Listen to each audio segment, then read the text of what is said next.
update and understand the situation. Right.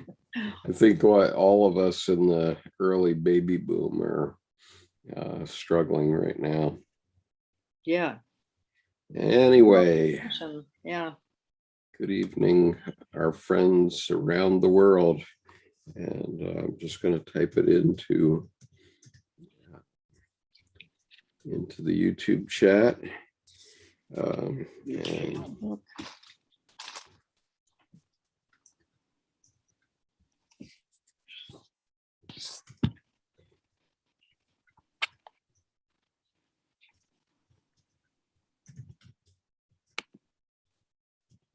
yeah, I just want to make sure we get everybody, because there's just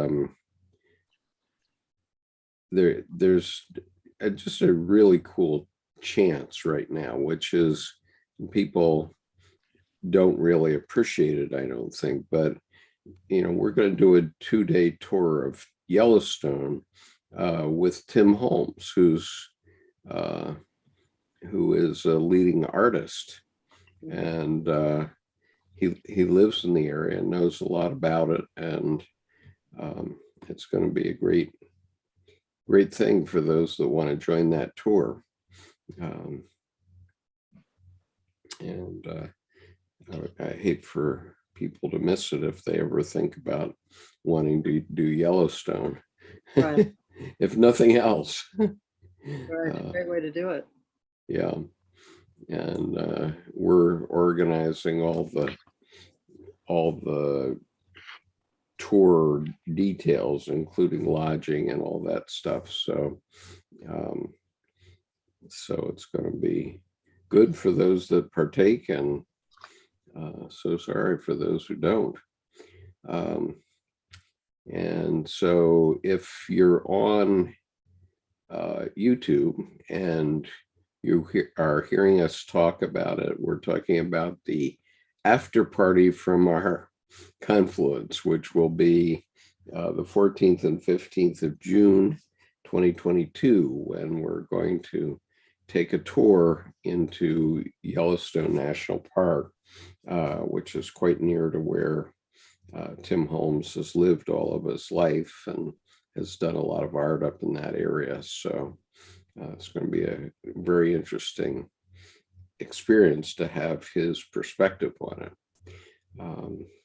But anyway,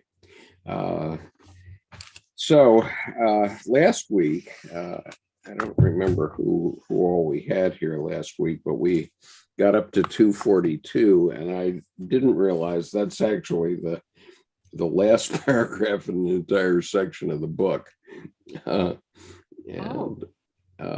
And then we're going to move on. So we're still in the assimilation of the unconscious in an area called the relations between the ego and the unconscious. But after this paragraph, we're going to go over to the persona as a segment of the collective psyche. And I think that might be interesting, because we'll see what persona is. Right now I'm rocking my Dracula look, because I have these two fangs coming down, white fangs coming into my mustache. Anyway, okay, let me read it, and then we'll see if we could have anything to say about it. Human beings have one faculty which, though it is of the greatest utility for collective purposes, is most pernicious for individuation, and that is the faculty of imitation.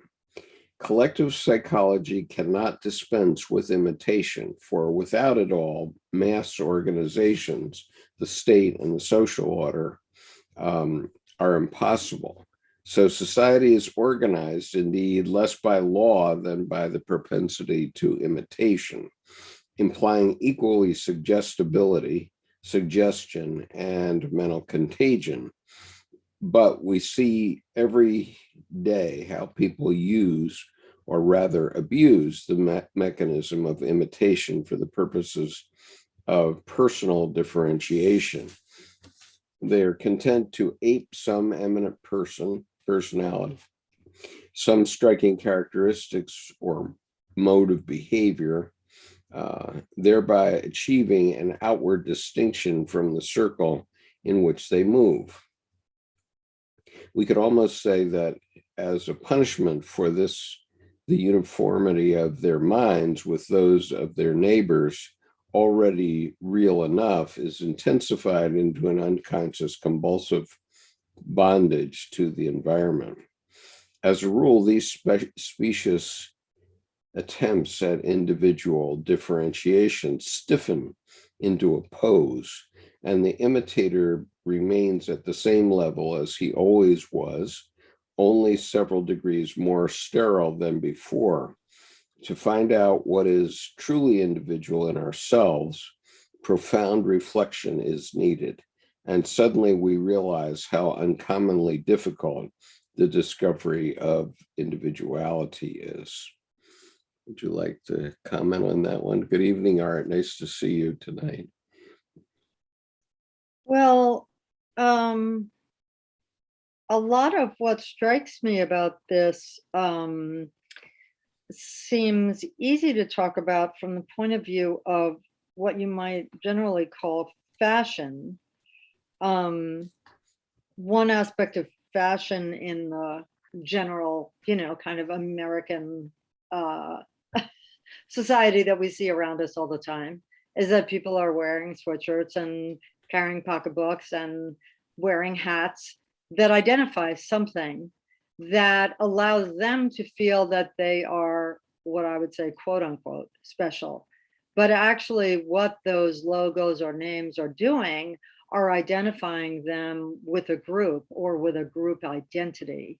Yep. And it's something that I, just as an individual, and I think it has to do with the kind of household I was brought up in, and other factors, have always shied away from.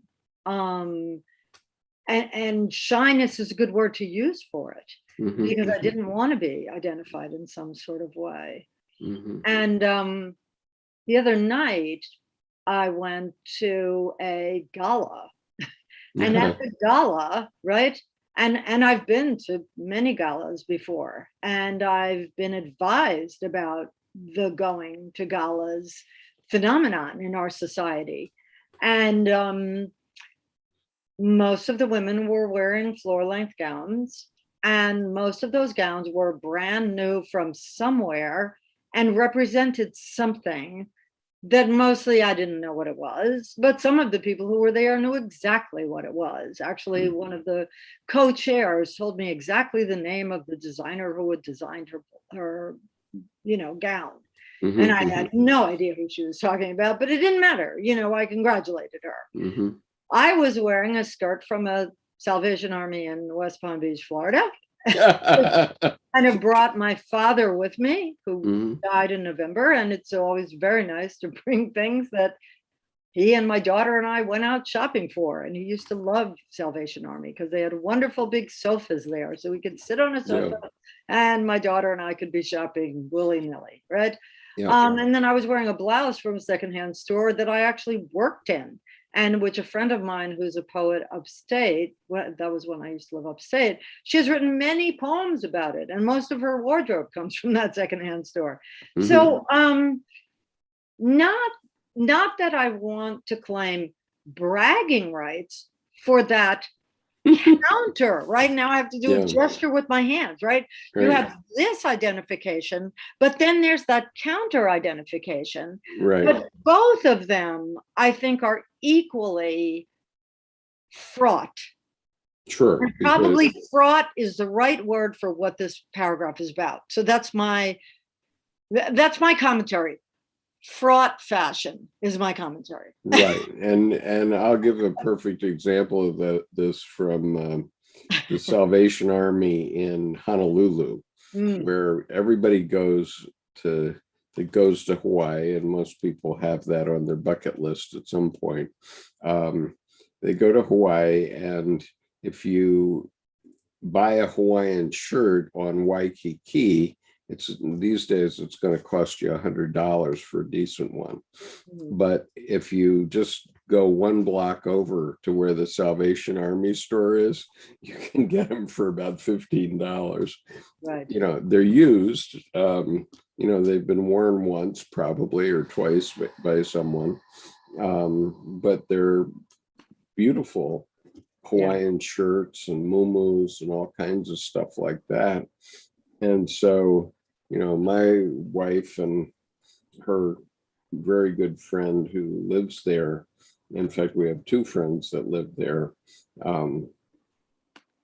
They go there all the time to do their shopping. Sure. Because the tourists drop all this stuff off at the Salvation Army when they're going home, because they know they're not going to wear a Hawaiian shirt in Saskatchewan or something like that. But they wanted to be in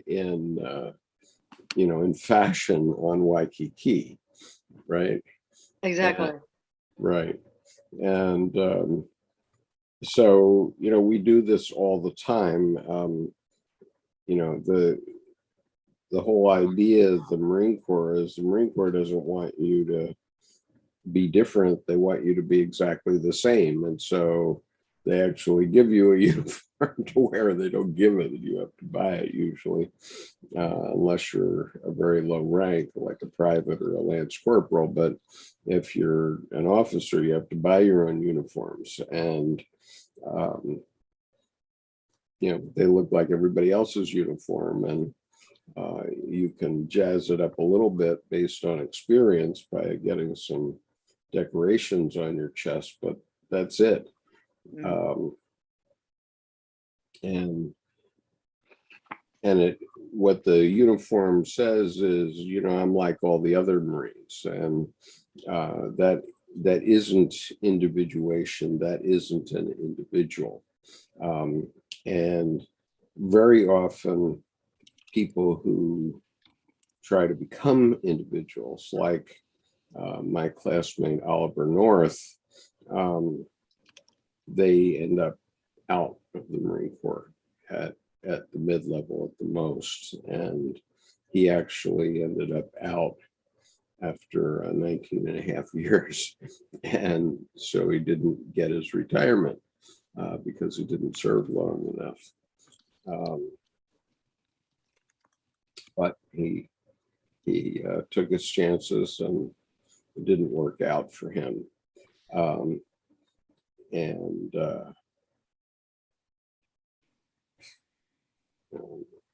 Won't go into him, but the point is that if you're going to be an individual, you have to really reflect on what it is that makes you individual in society. Okay, I don't have any problems with that anymore because nobody else has done what I've done on YouTube in terms of Carl Jung. I mean, even the analysts won't do it, and yet a lot of people like it. And I'm sure if I shut up, you can tell us a story about how you differentiated yourself from the group. Yeah. So by all means, Well, it's yeah, I mean, there's a lot of ways. I mean, for one thing, I'm a poet, so anybody who's a poet is going to be a little bit different from your run-of-the-mill, whatever it is, even writer. Yeah, surely. But it's a complex thing. For one thing, speaking from this vantage point today, just having been to this gala, since I brought the gala in as a sort of touch point, I mean, I was there as a board member. I'm a board member of that not-for-profit organization, but I also, none of the board members were included in the organizing of the event. So there was a very interesting kind of disconnect between what it means to be a member of a community, what it means to be a member of a board of, quote unquote, directors, and what it means to be an individual. And for me, I walked into that event understanding why I was there. But when I first bought my ticket, which I had to do, the first thing my daughter asked me was, what are you trying to prove and who are you trying to prove it to? Because she and one of the first directors of the organization shared the same point of view, which I was shocked when I learned that one of the first directors shared that point of view, that I should not have had to pay. What I should have been asked to do is serve and work. And that the reason I'm on the board is because I'm one of those, go get it, eager beaver enthusiasts for the organization, which I've been a part of since 1969. Wow. So, I know how I got to the board, and I know why I bought my ticket and why I put on my long, very formal saffron colored, looking like a Buddhist monk outfit, and wearing necklaces that I made that have poetry written on them in beads, because, that's part of my being a poet, is that I have poetry in every part of my life. That I was there, because I kept having to answer that question from my daughter. What was I trying to prove? Well, I was trying to prove that I have a sense of community and that I am a member of a community. That community. And who am I trying to prove it to? Well, I'm always trying to prove it to myself. But it isn't even a matter of proving. Every action I make, I wake up in the morning, I write every morning, right? And my daughter also, at 32 years old, who recently got her MFA in writing, what does she do when she wakes up in the morning? She writes. I mean, it's just in our blood or something. And that, I think, is part of this individuation thing, is what, when we bandy about those expressions, this is in my DNA, this is in my blood, this is an identifier for me, this is how, and it makes me think about, and one reason I'm using the word identifier, Baudrillard, and, these philosophers who talk about what it is that differentiates you from other people, not necessarily from a Jungian point of view, but from a socio-psychological philosophical point of view. Well, we all want to belong at some level. We obviously want to belong when we're in the family, at least to begin with, because that's how we survive. And interestingly, you should mention a gala, because my wife was at a gala for Hospice of the Chesapeake this past Saturday night also, as a staff member. And so for a staff member, it's even more fraught, because they're not a director. And so they're not around here, people that are directors of that organization have big money.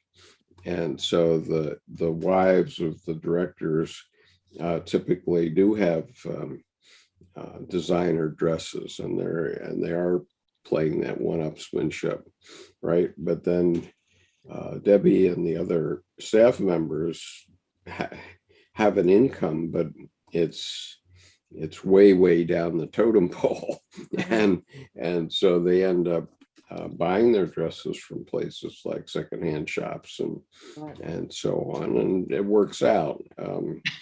It certainly does work out, doesn't it?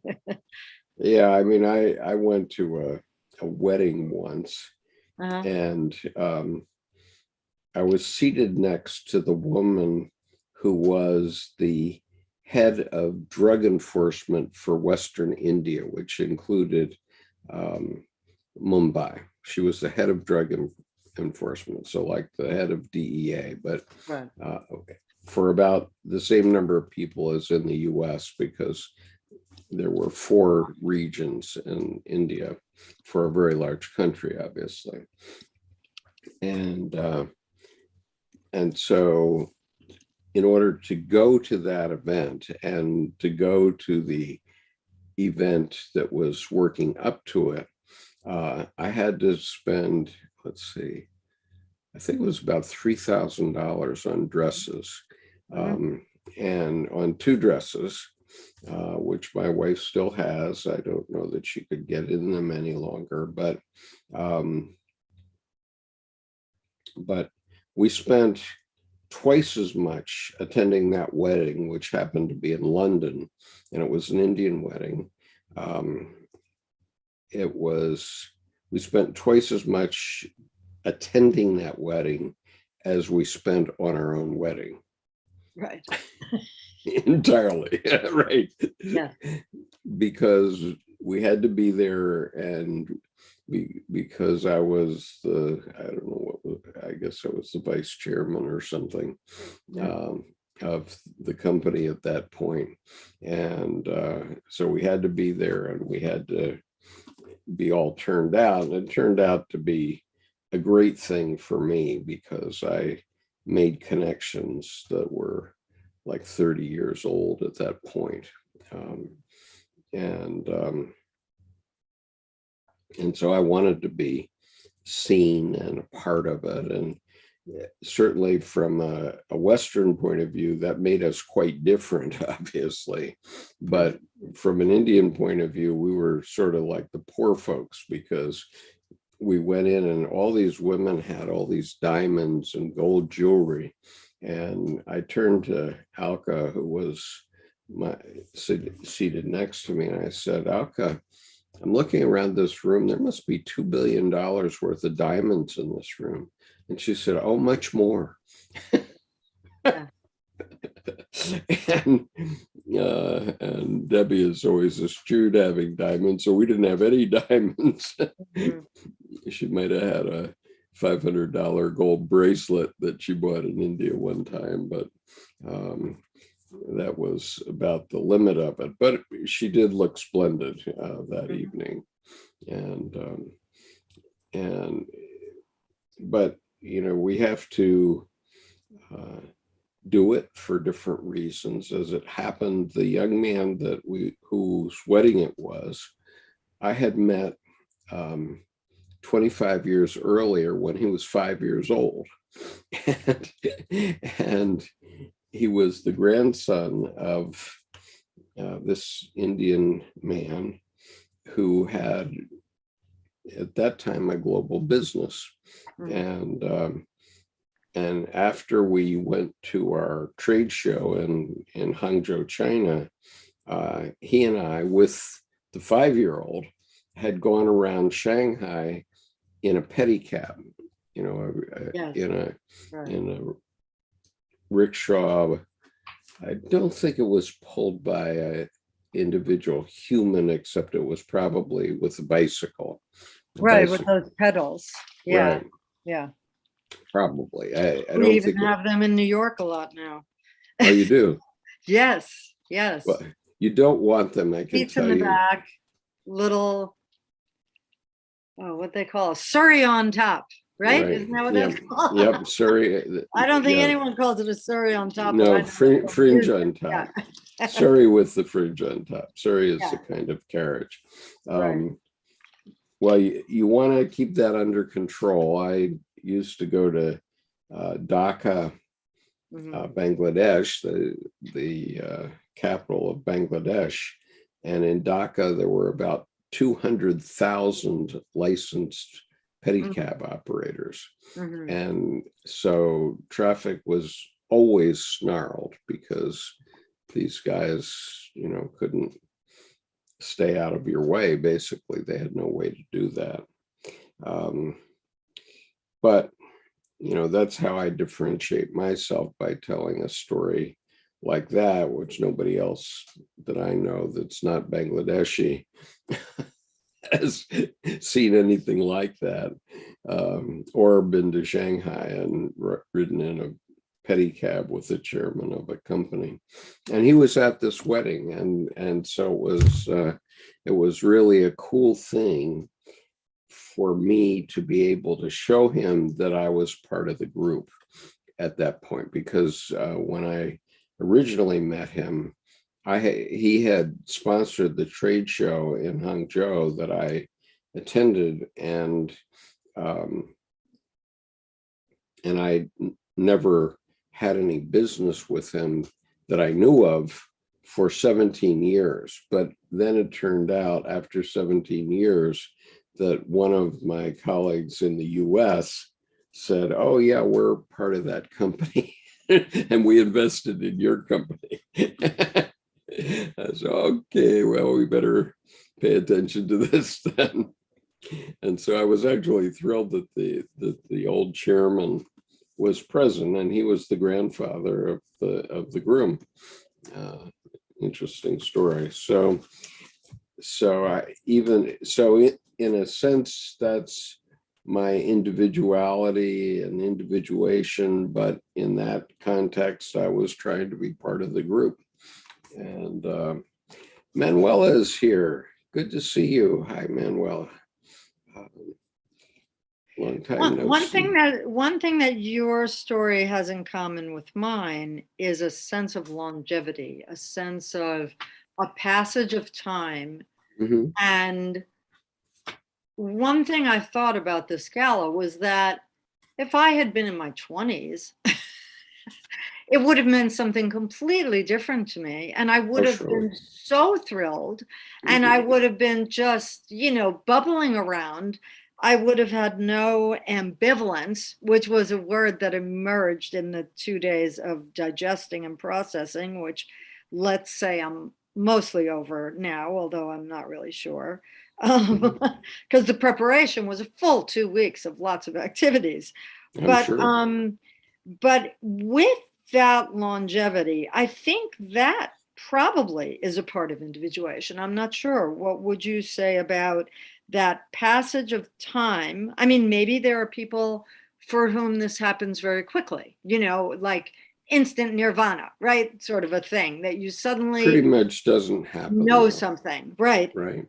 I think this individuation is sort of, what do they call that? It's like the slow food movement. You can cook some borscht in about 15 minutes, but it's not going to be the kind of borscht that if you spend about 15 hours slow cooking the bones and the beets and the everything else, you're going to have a much richer and, let's call it, more meaningful or significant. And I think that's true for our lives. Oh, sure. And definitely at that wedding, if I hadn't realized that this is who was present, somebody else could have gone to that wedding and not realized that the grandfather of the groom was this guy that I had met 25 years ago. Exactly. And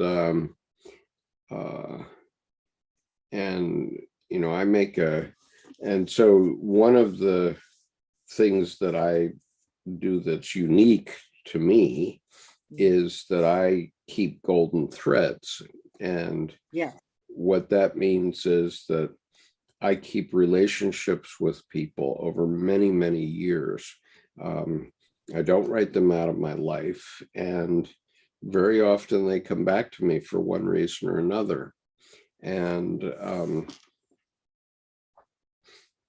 so I actually wouldn't be surprised to do business with that young man again in the future, because he's an investment banker and his grandfather was an investor, and his father was also an investor. And so even though they haven't heard from me for, I don't know, I guess 20 years now, because I've been out of that company for nearly 20 years. But, if I called them, I could heat it all up again. Right. Nice to see you, Manuela. Great to see you. Join our panel sometimes. Okay. So I pull in those threads, and I have a skein of relationships that are quite individual to me. Okay. And so it's not Skip the loner, it's Skip the collector of very fine relationships. Like I'm greeting Manuela here, who we haven't seen for a few months. She lives in I want to say Peru, but I think it might be Argentina. And she's going to tell me, you have to visit more often so that I remember, Manuela. But anyway, but Manuela is one of them, who happens to be somebody who I think highly of, who participated actively in this group at one period of time and occasionally appears in our group here. And so that is a very unique thing to me that, only I know. In other words, I know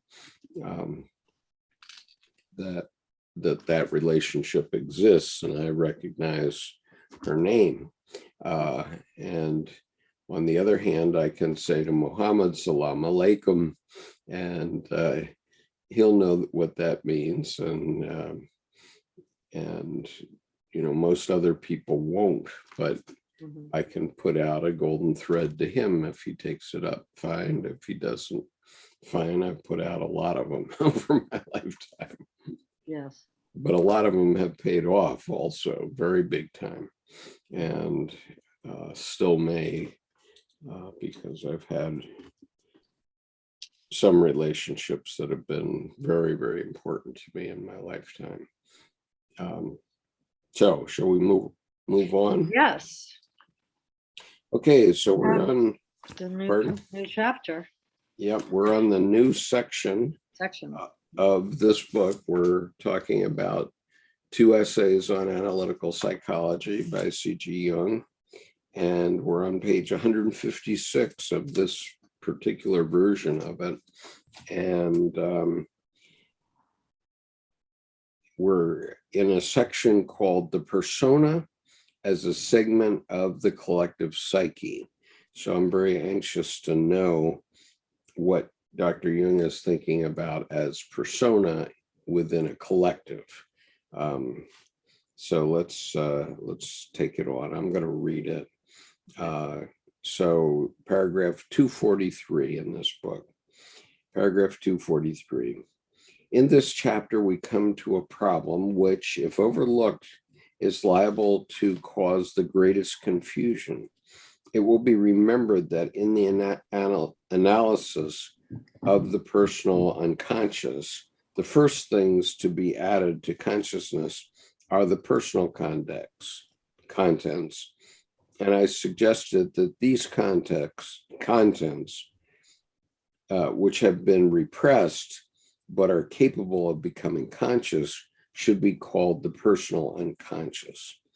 I also showed that to annex the deeper layers of the unconscious, which I have called the collective unconscious, produces an enlargement of the personality, leading to the state of inflation.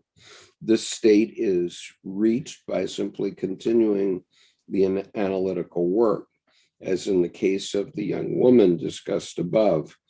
By continuing the analysis, we add to the personal consciousness certain fundamental, general, and impersonal characteristics of humanity, thereby bringing about the inflation. I have just described, which might be regarded as one of the unpleasant consequences of becoming fully conscious. Do you want to speak to that? Should we maybe read this footnote? Yeah, we can do that. Okay, there is a footnote because he's talking about the inflation. Yeah, so this footnote says, do you want to read it? Oh, sure, I'll read it. This phenomenon, which results from the extension of consciousness, is in no sense specific to analytical treatment. It occurs whenever people are overpowered by knowledge or by some new realization.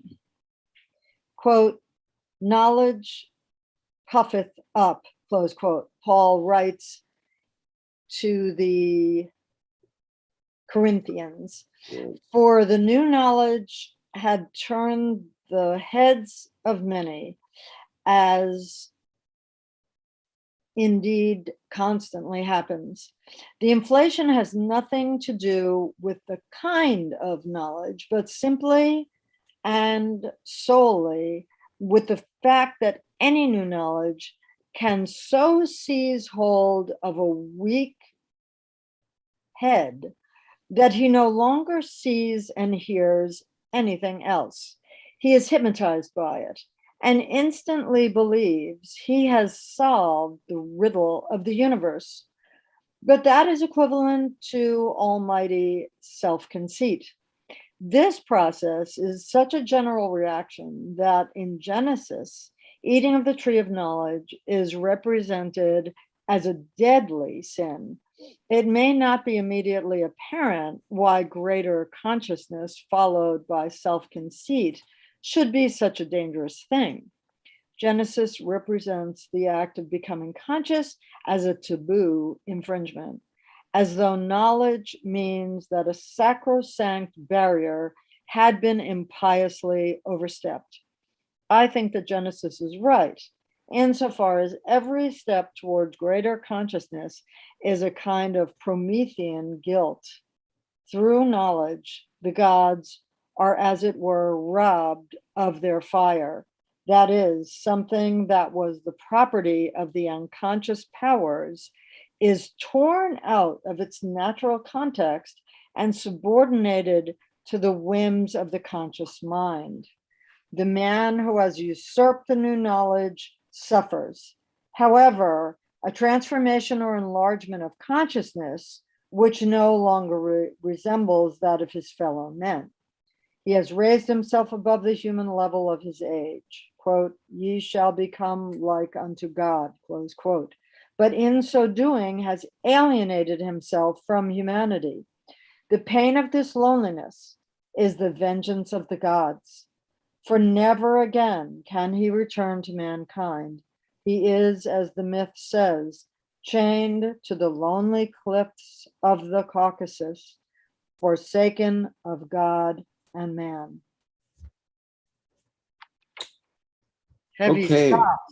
Yeah, Very heavy stuff. heavy stuff. And what this amounts to, it's very important to understand that, you know, I suppose when you're a 13 or 14-year-old girl, or, you know, more or less the same age, maybe a little older for a boy, you think you already know everything. You're right. I did. Yeah. and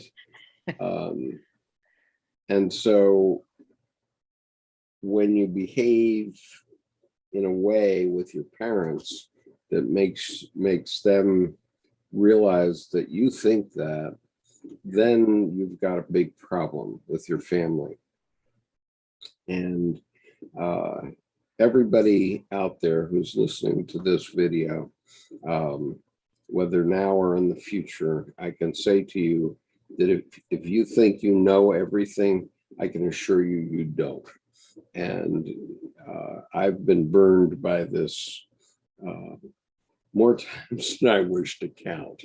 I've gotten inflated and you know, spent a lot of money on something or things, different things that I thought were going to make me wealthy, and sometimes they help me along on that river, and sometimes they don't. And I've had to learn humility because we don't know everything. And you know, this is the eating from the tree of good and evil, right? Tree of knowledge of good and evil.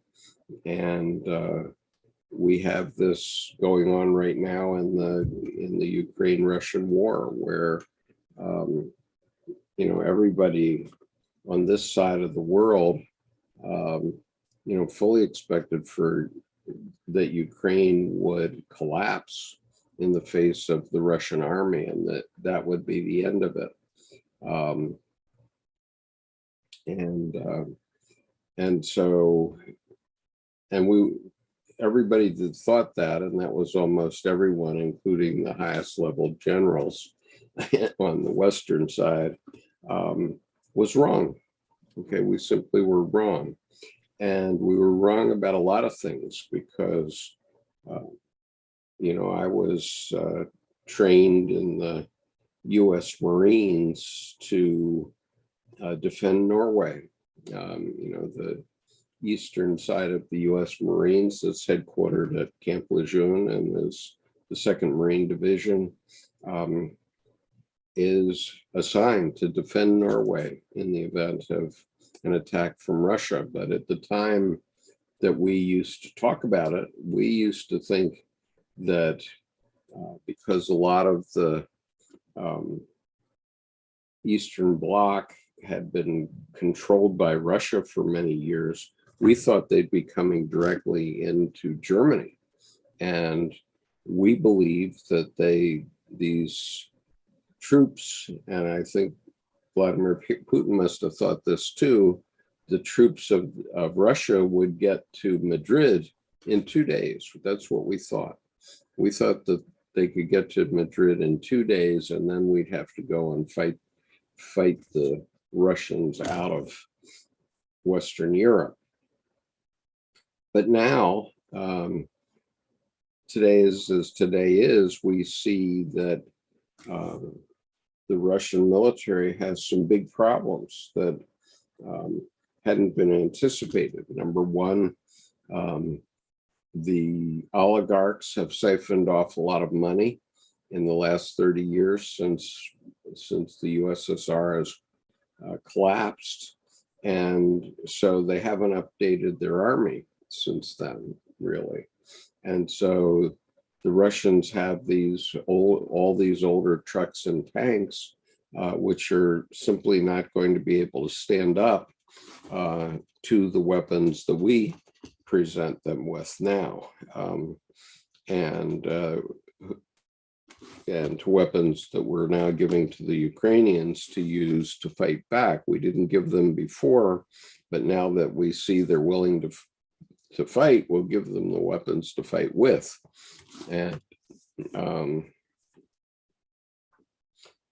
so while, I think a lot of people think that it's going to be really bad for Ukraine when this next Russian assault begins in eastern Ukraine. I don't think that way. After what we saw in Kiev and the way we've seen this 8-mile-long convoy going along the Russian border down toward the eastern Ukrainian area,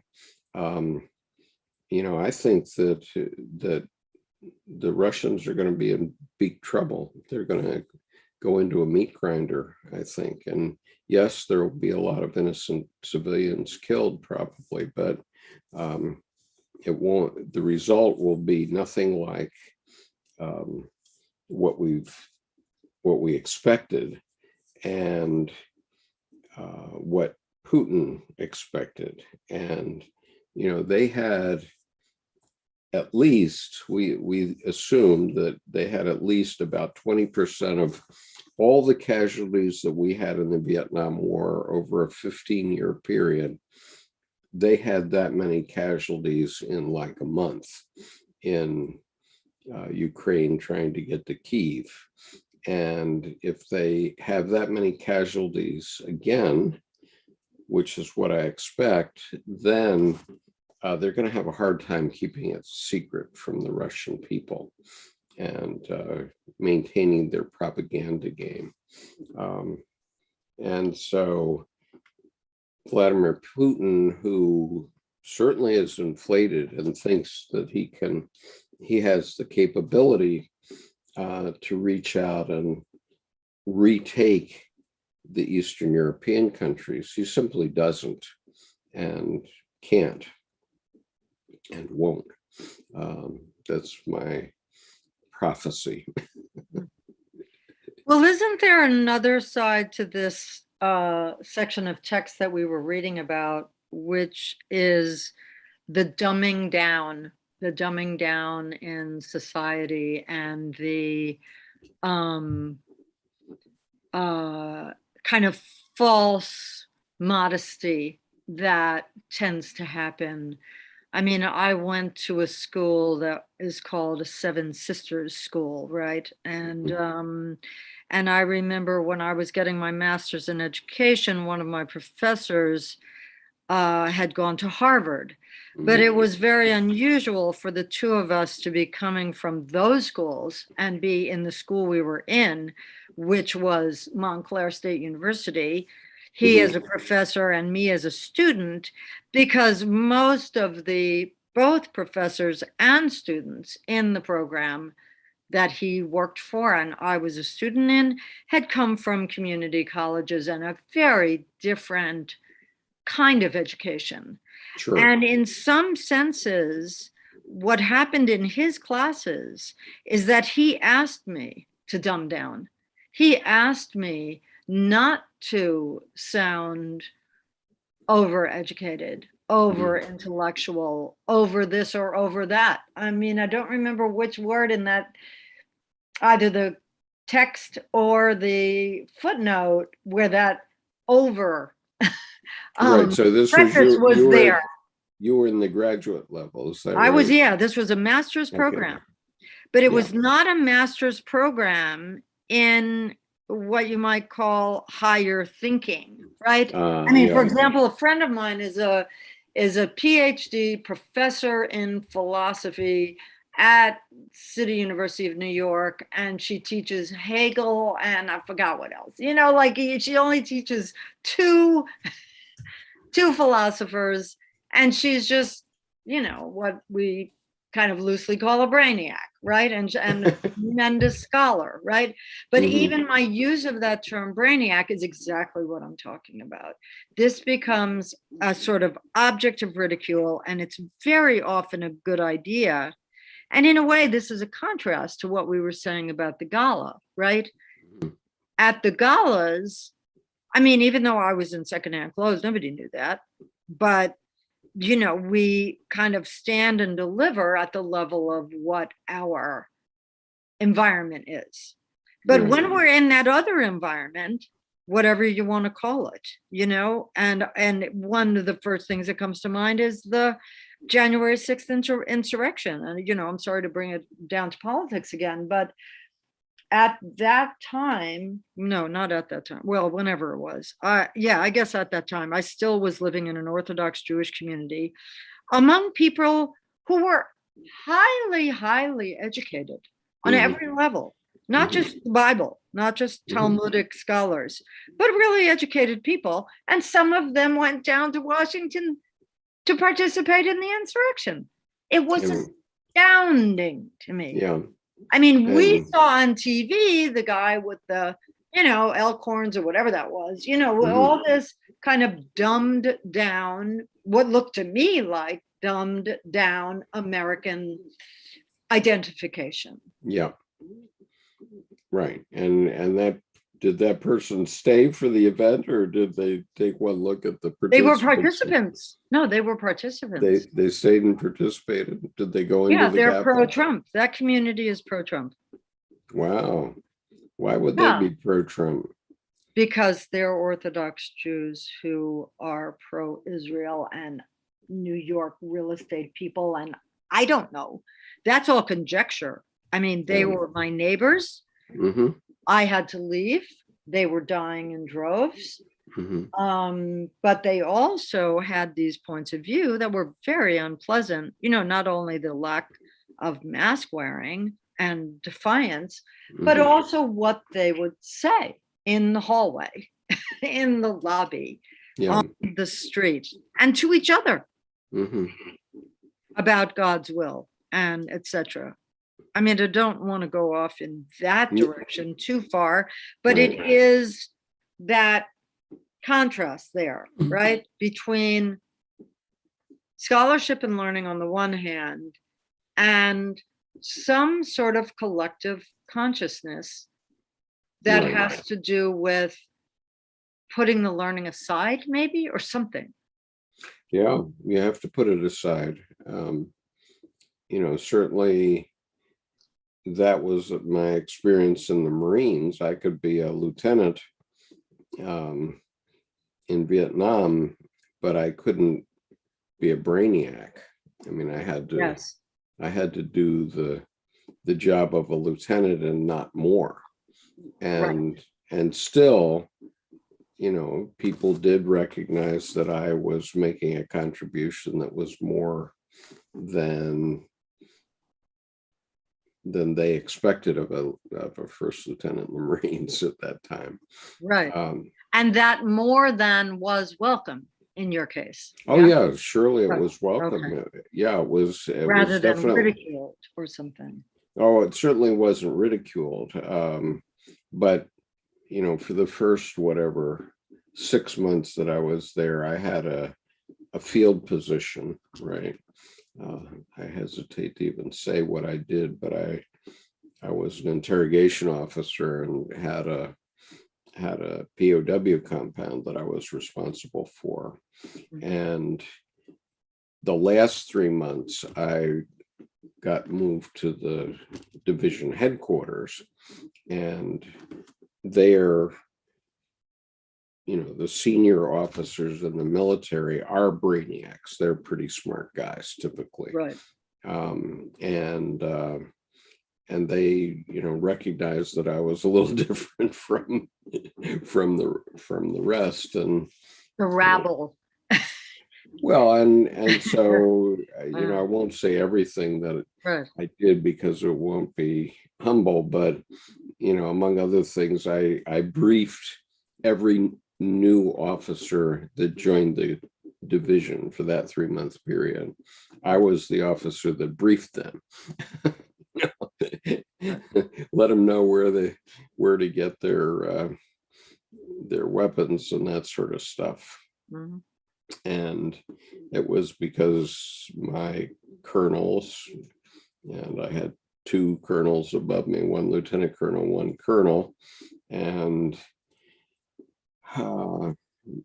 they relied on me to get it done properly.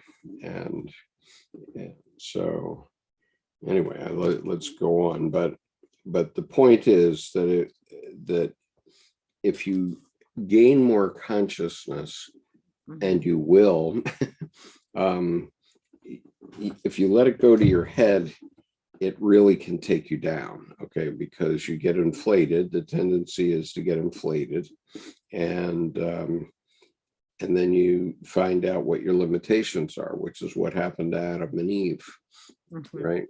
They were living in the garden with God, and then they ate from the tree of knowledge of good and evil, and suddenly they're taken down to human level, and realize that, this was pretty nice back when we could just eat apples off the trees and stuff, but now we actually have to do stuff.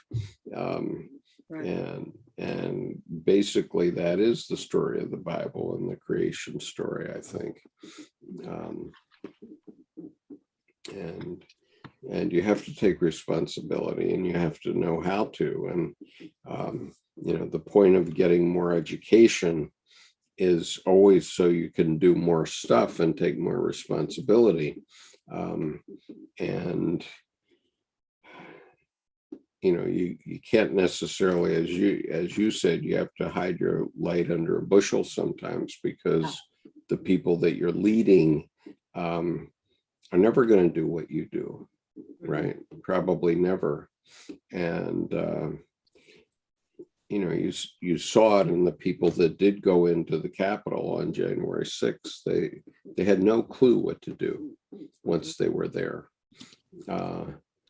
They say, "Oh, golly gee, this is," one of them said, "this is the Congress. We should start a parliament," or something like that. I forget what he said, but having no concept of what he was saying. And so you can you can get inflated, as many of those people had gotten inflated, that they would be able to do something. And it so happened that I was in an advanced reading group session when this was happening. And my wife kept bringing headlines in and handing them to me. And the people that were in the group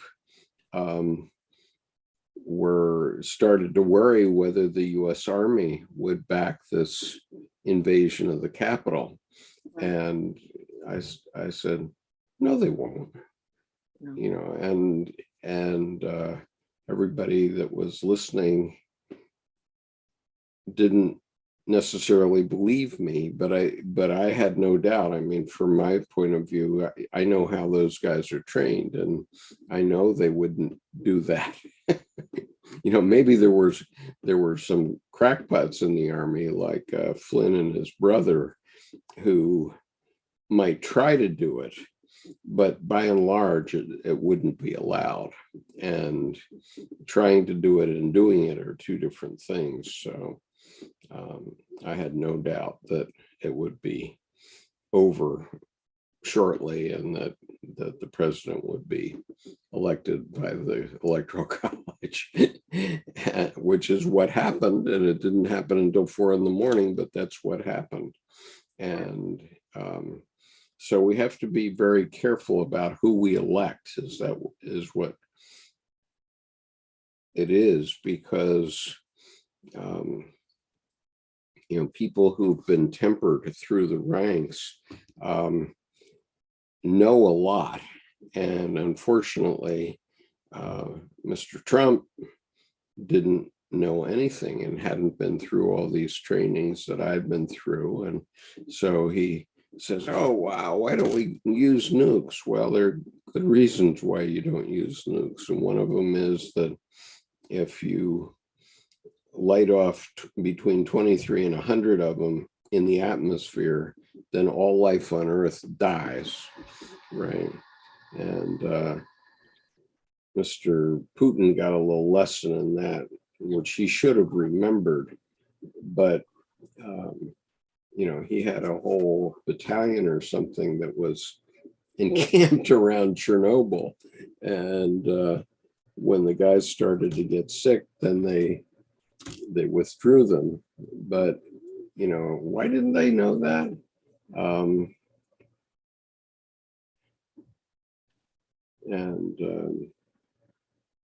And Thomas says, Skip, what if Pence had gone the other way? Will we ever know how top military leaders would react if that had happened?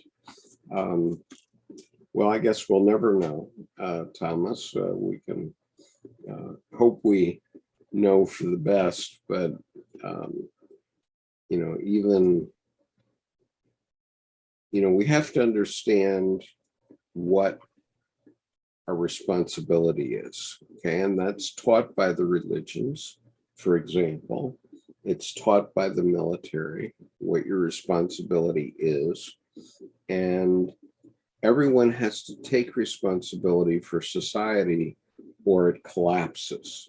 And it collapses in the way of the January 6th attack, because those people actually imagined that they could do it.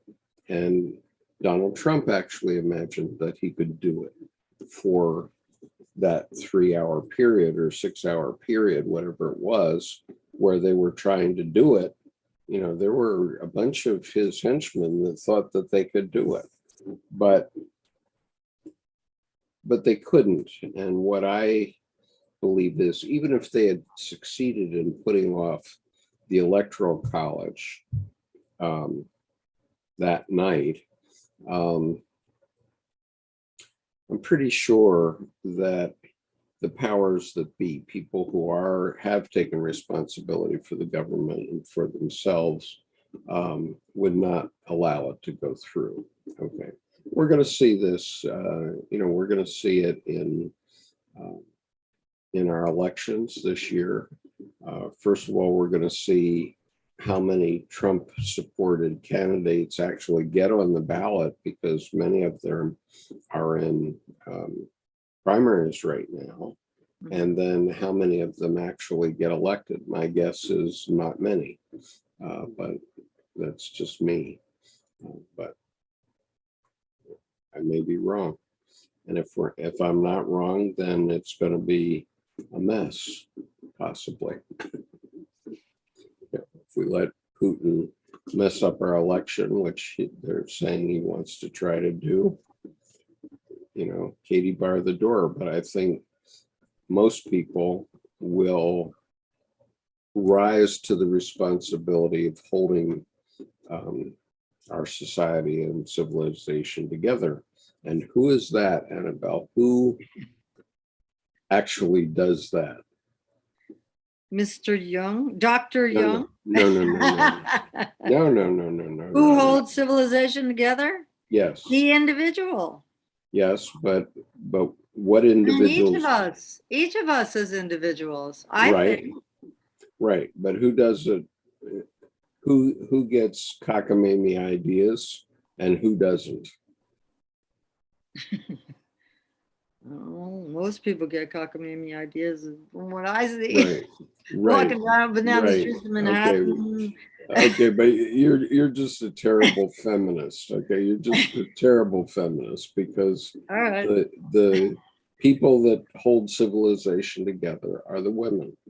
Are the women of society. Well, one of the things, but when you were saying about accepting responsibility or having responsibility or acting on responsibility, what flashed in my mind that I felt would interrupt what you were saying was that there are two general areas in my life where I have really learned responsibility. One was operating printing presses, because a printing press is a big machine that can be a mess, that can hurt you, damage you, do all kinds of things, and you have to be a responsible citizen in order to turn it on, do what you have to do, clean it, turn it off, and be able to use it again, right? So that's one thing.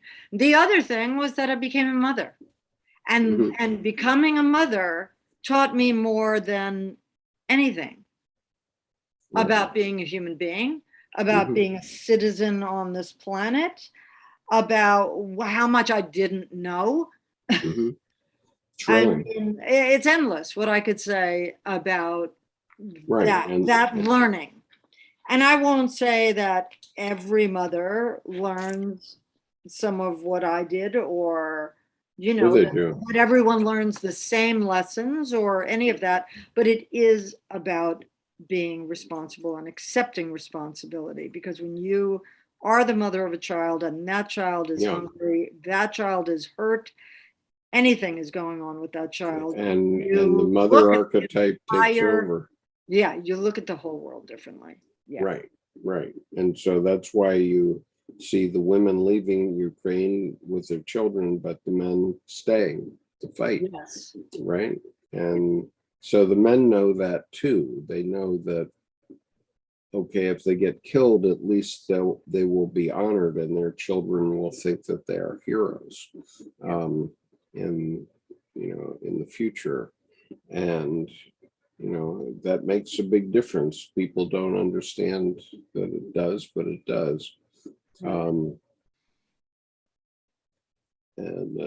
Thomas says, I once ran a printing press. Cleanup was so difficult. It involved strong chemicals.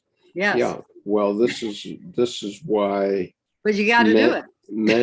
But men typically get these scut jobs. I mean, if you look around at what men are doing, they're doing jobs that require brawn, not brains, typically, and they're dangerous jobs, very much so. Typically, I mean, the typical mother is going to die in her house with a bunch of 3 to 5 kids, let's say, because of a danger in the house. But men can go out to work and almost any day lose their life. lose an arm or something like that from a printing press. Yeah, and let's see.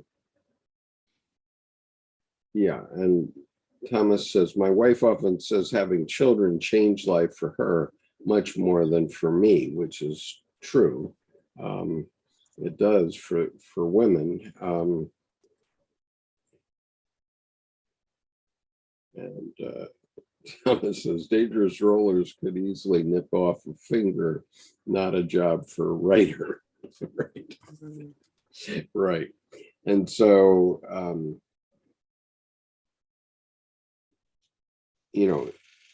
as you gain knowledge, anyway, the point is that as you gain more knowledge,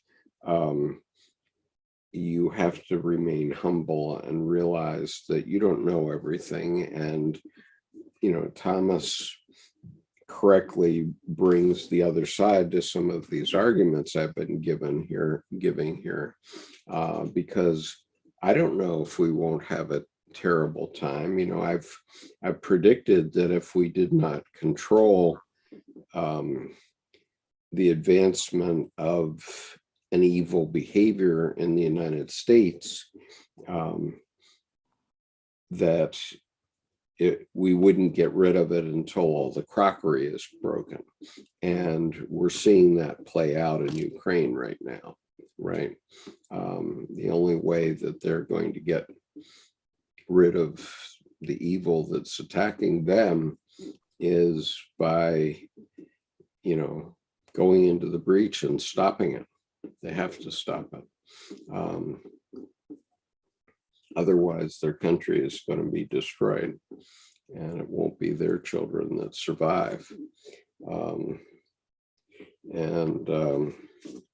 So anyway, we can go on. I think we've probably done the thing for the inflation. So paragraph 244, from this point of view, the conscious personality is a more or less arbitrary segment of the collective psyche. It consists in a sum of psychic facts that are felt to be personal. The attribute personal means pertaining exclusively to this particular person. A consciousness that is purely personal stresses its proprietary and original right to its contents with a certain anxiety, and in this way seeks to create a whole. But all those contents that refuse to fit into this whole are either overlooked and forgotten or repressed and denied. This is one way of educating oneself, but it is too arbitrary and too much of a violation. Far too much of our common humanity has to be sacrificed in the interests of an ideal image into which one tries to mold oneself. Hence, these purely personal people are always very sensitive, for something may easily happen that will bring into consciousness an unwelcome portion of their real character or their individual character. What about the women who have lost children in the Ukraine war? Might they do something to Russian soldiers that they might not otherwise do to any other person? That's one thing.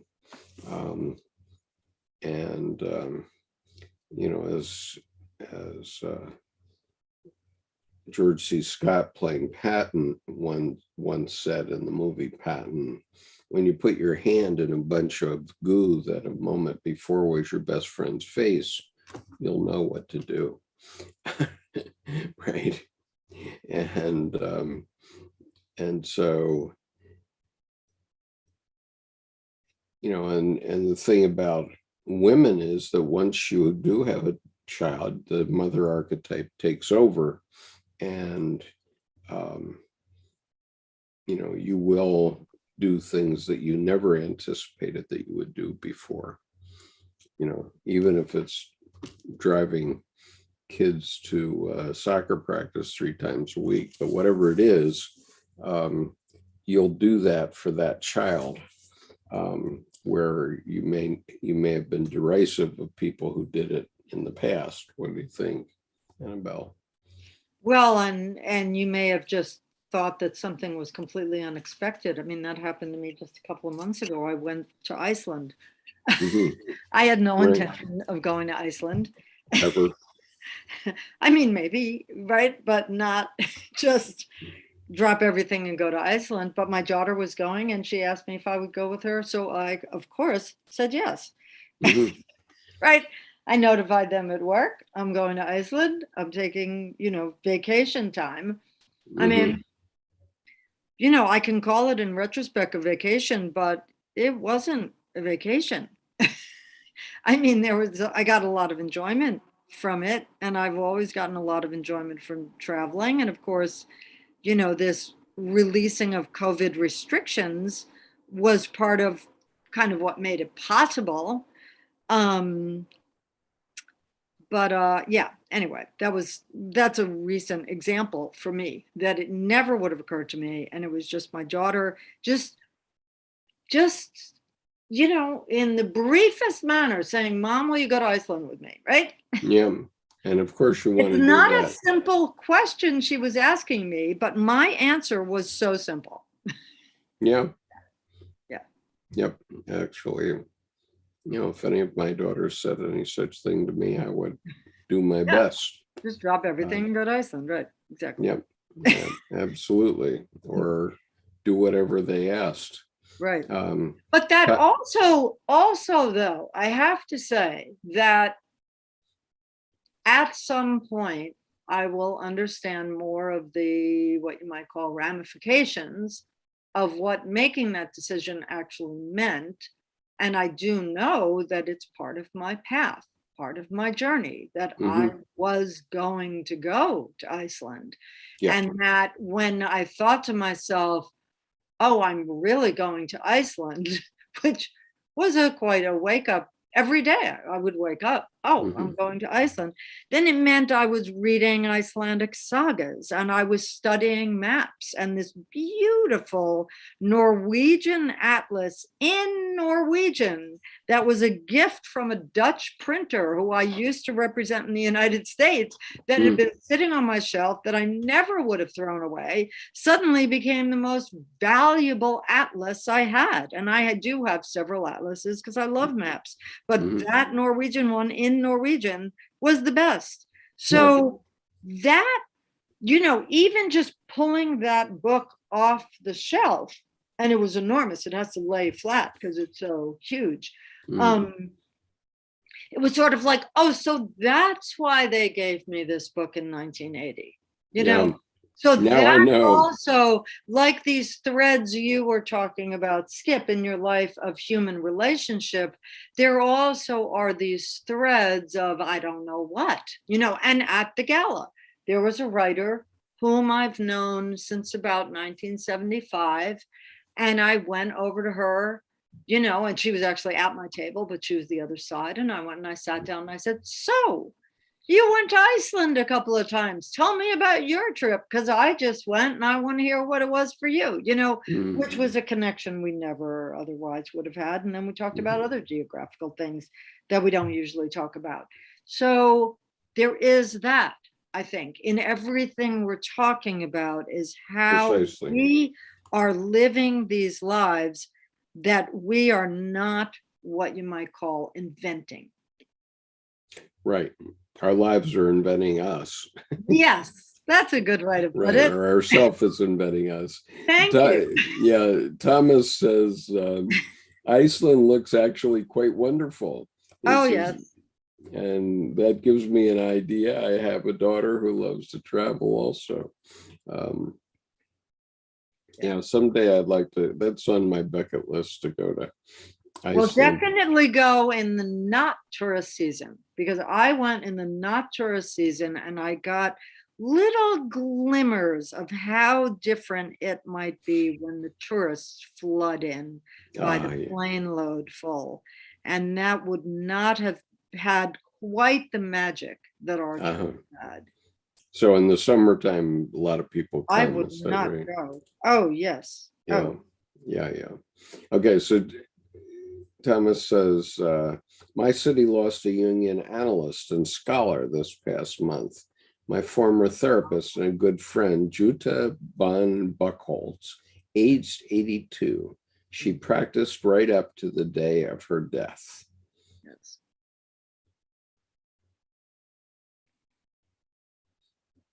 And the one that I think highly of on such a story is Picasso, who was painting a picture 4 hours before he died. Yeah. And even Jung finished his essay that went into Man and His Symbols 10 days before his death, so very near his death. And Thomas says, there's that phrase, is life living me or am I living life? Well, typically the self is living you, whether you know it or not. So it's a good idea to learn what that means and how to recognize what it wants. Because if you don't recognize what it wants and you try something else, it'll do something like breaking your leg, which is what my self did to me. And as Edinger said,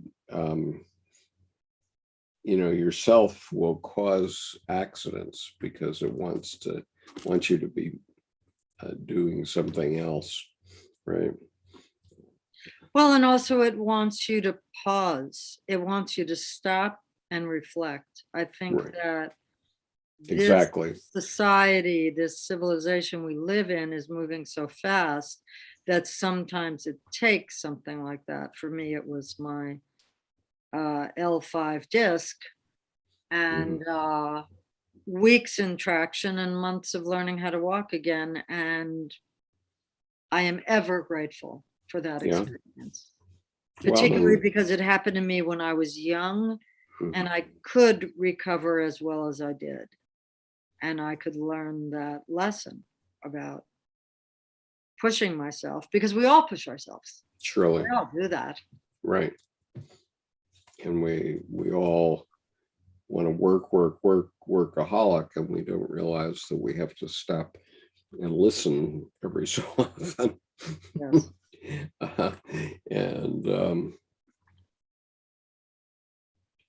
Okay, so paragraph 245. This arbitrary segment of collective psyche, often fashioned with considerable pains, I've called the persona. The term persona is really a very appropriate expression for this, for originally it meant the mask once worn by actors to indicate the role they played. If we endeavor to draw a precise distinction between what psychic material should be considered personal and what impersonal, we soon find ourselves in the greatest dilemma, for by definition, we have to say that the persona's contents, what we have said in the personal unconscious, namely, that it is collective. It is only because the persona represents a more or less arbitrary and fortuitous segment of the collective psyche that we can make the mistake of regarding it in toto as something individual. It is, as its name implies, only a mask of the collective psyche, a mask that feigns individuality, making others, oneself, believe that one is individual, whereas one is simply acting a role through which the collective psyche speaks. And so I can definitely apply that to my Marine Corps experience, because I'm not the typical Marine, and certainly not when I'm dressed as I am now. But when I put my uniform on, I am. I become that collective thing, which is a U.S. Marine, and I can carry on. I mean, I could go back on active duty today, and this is now 31 years since I retired. I could go back on active duty today and know exactly what to do.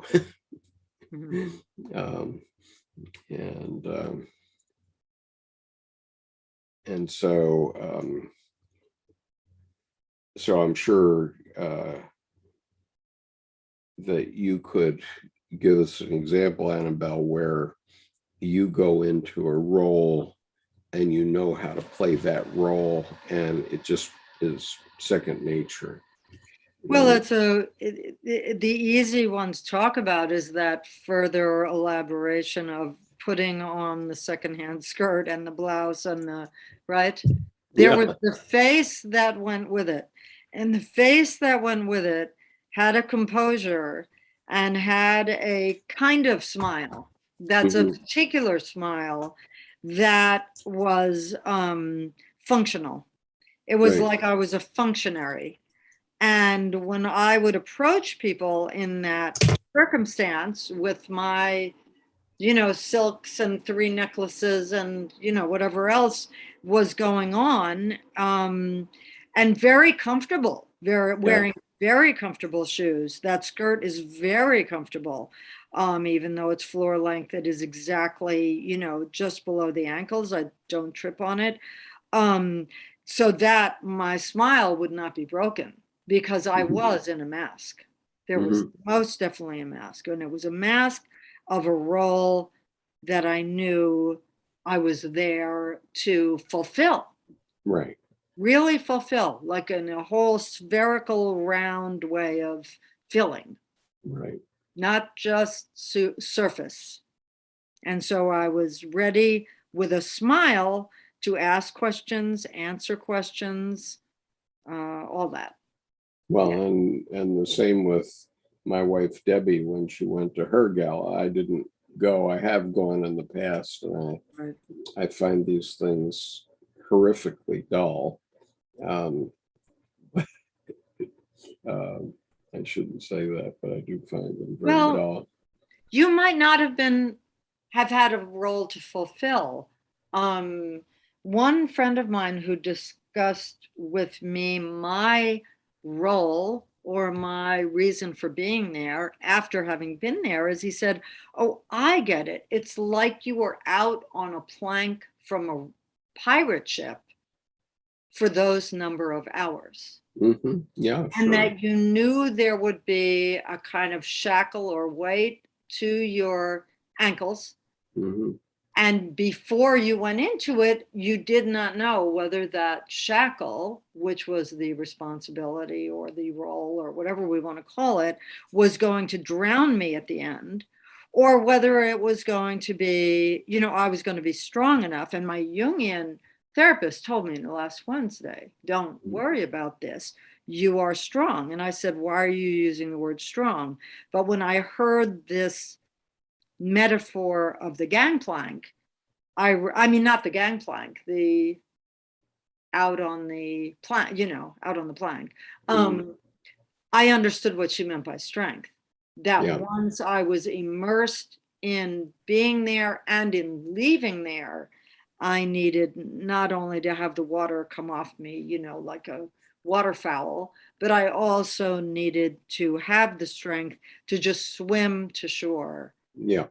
Which is where I am when I'm not in a circumstance like that. Right. And safe place. Yeah, you can rise to the moment. Yes. Donna says, "Is this a dream?" Probably. For you, Thomas, it probably is. I wish. When I had to sit down in my chair, right, when I got there, and I said to the person next to me, whom I had specifically chosen to be the person next to me in advance, I said, "And soon this will be over." Right? Now it's begun. That means it will end. Yep. Because it wasn't until I got there that I could know. Yeah. Right? You're on your way home. It was going to be over, right? Yeah. Because I always could have avoided it until I walked in that door. I didn't even have to do it. Then it wouldn't have had any beginning or end. But yeah. Well, in for a, what do they say? In for a penny, in for a yeah. Well, for a dollar or something. the question. I used to think of this. I used to call it the combat officer's phenomenon, because you pass a certain barrier where, and this didn't happen for me in Vietnam. Okay, so I was in Vietnam for 9 months, and for the entire time I was in, I had anxiety that I was going to have a rocket come down on my head at any moment, right? Right. And so it never happened to me while I was on that active duty in the Marine Corps. It did happen to me later on, but when I was a reservist, but it happened to me in business, where I got into this telex argument with one of our vice presidents at one point, and he sent me like a one-line telex and I was in charge of Japan at the time for our company. Okay, I had a little company of my own in Japan, but I was the boss, and so he sent me a one-line sentence that basically challenged everything that I had done for the last 2 years. Right. And so I wrote him like a 4-page telex, thinking that I had explained myself, et cetera, and he comes back with a 2-line telex that basically challenges everything that I had said there. So then I responded with like a 10-page telex, and I said to myself, I know either I'm going to get fired or he's going to get fired. I don't know which, but I'm going to tell it like it is. And so I did this 10-page telex that took like a half an hour to go through the machine, like that. And the next morning I had a email from the general counsel of the company that simply said dynamite. Mm-hmm. And then I knew that I had won through. But in that process of having been in that battle with that man, I understood what the combat officer's phenomenon is, the one where MacArthur and Patton could walk out in front of their own lines and not worry about getting picked off. Okay, they would just casually do it. And nobody else would do that, but the general would do it. And so after that, I never worried about what I was doing in business anymore. Okay. And so what is it? I came to the conclusion that it's Zen.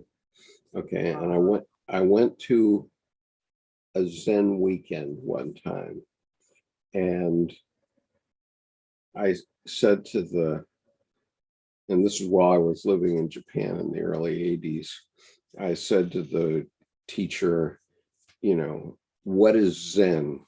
And he explained, well, when you're learning how to ride a bicycle, as long as you have to think about steering and balancing and pedaling and braking, as long as you have to think about those things, you can't ride a bicycle. It's only when you forget those things that you can ride a bicycle. And the same applies to typing. As long as you have to think where the letters are, you can't type. But once you can forget where the letters are and just forge ahead, then you can type, right? If you have to think about it, then you're going to go less than half the speed of somebody that can actually type. And it doesn't take that much to learn how to type, but it's a skill that you achieve. And I always understood it that way also in the military after that. That, it's just, okay, you're here, you're the boss, and this battle is going on. You're the one that has to lead them up the hill type thing, right? Right. And you can't think about whether you're going to die or not. You have to think about how to keep your troops doing what they're supposed to do type thing. Mm-hmm. And, I heard Putin has arrested a bunch of his main group of supporters recently, including the head of the Russian military intelligence or something like that has been arrested and put in jail. And so, how does he think that he can win if he doesn't have people he can trust with him? That's a big question. Okay, let's see. The Fez's mate is saying something, and Rhea wants to know about it. So let me look. So Fez says, took a trip to Ecuador ATM to check if the things relationship self wanted were here. Helps to take leaps to appreciate home, if nothing else. Life is a long journey. I guess I am amazed at how here everyone believes in fate as a strong supporter of free will. I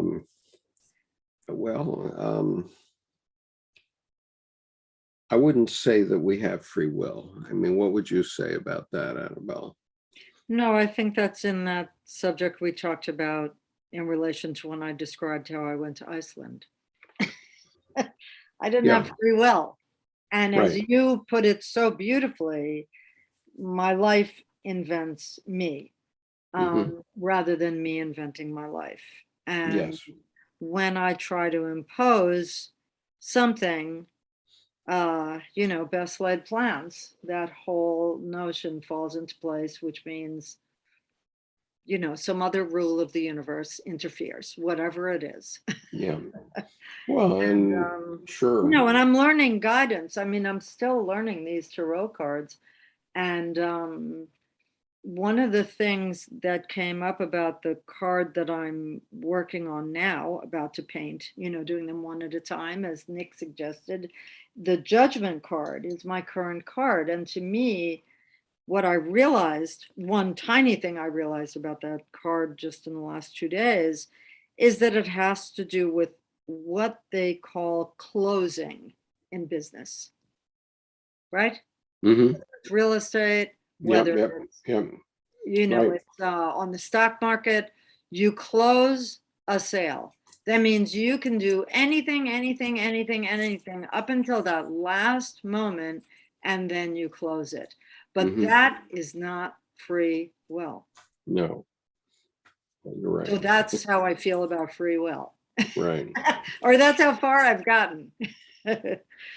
Well, let's say that, we have free will within reason. Okay. In other words, I could choose to go to law school. I could choose to go to business school. And, that was my choice.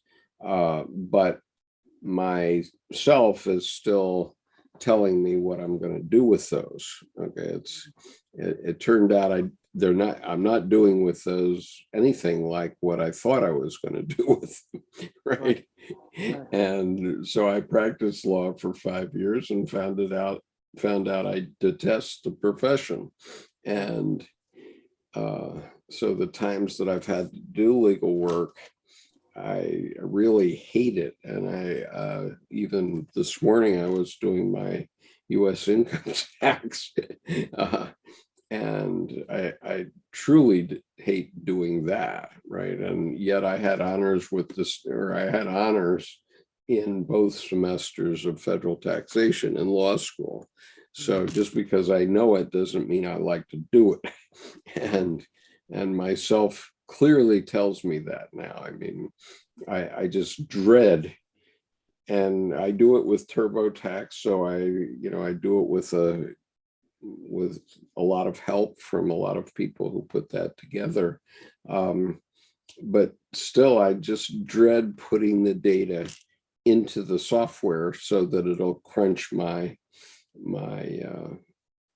taxes. And then this morning I found out that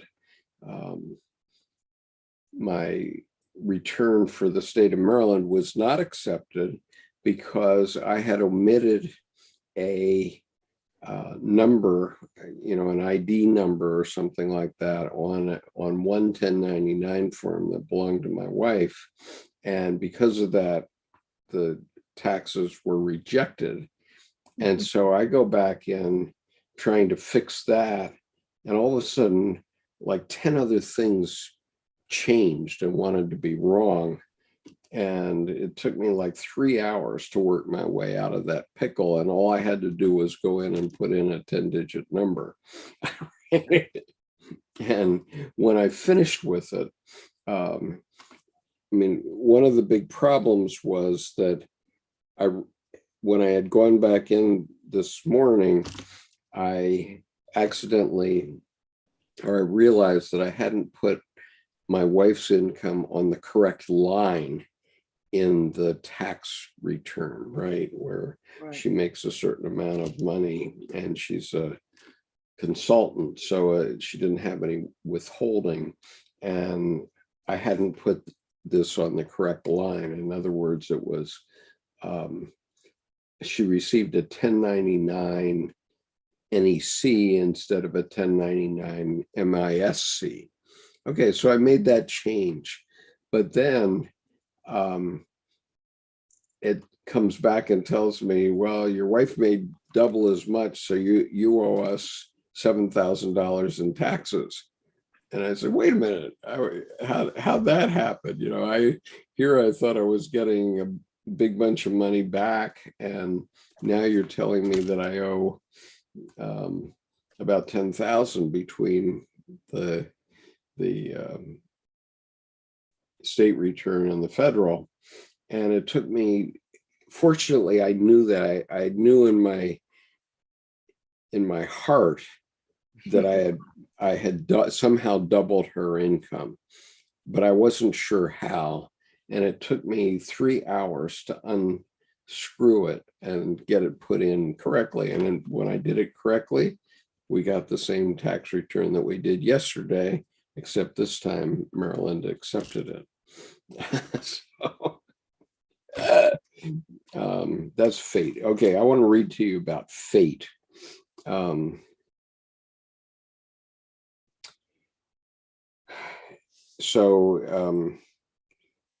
not exactly sure where this comes, but it comes in this paragraph of Answer to Job, which is paragraph 746. So I'm just going to read it, and eventually it'll come up with what I'm looking for. The conscious realization of what is hidden and kept secret certainly confronts us with an insoluble conflict. At least this is how it appears to the conscious mind. But the symbols that rise up out of the unconscious in dreams show it rather as a confrontation of opposites, and the images of the real goal represent their successful reconciliation. Something empirically demonstrable comes to our aid from the depths of our unconscious nature. It is the task of the conscious mind to understand these hints. If this does not happen, the process of individuation will nevertheless continue.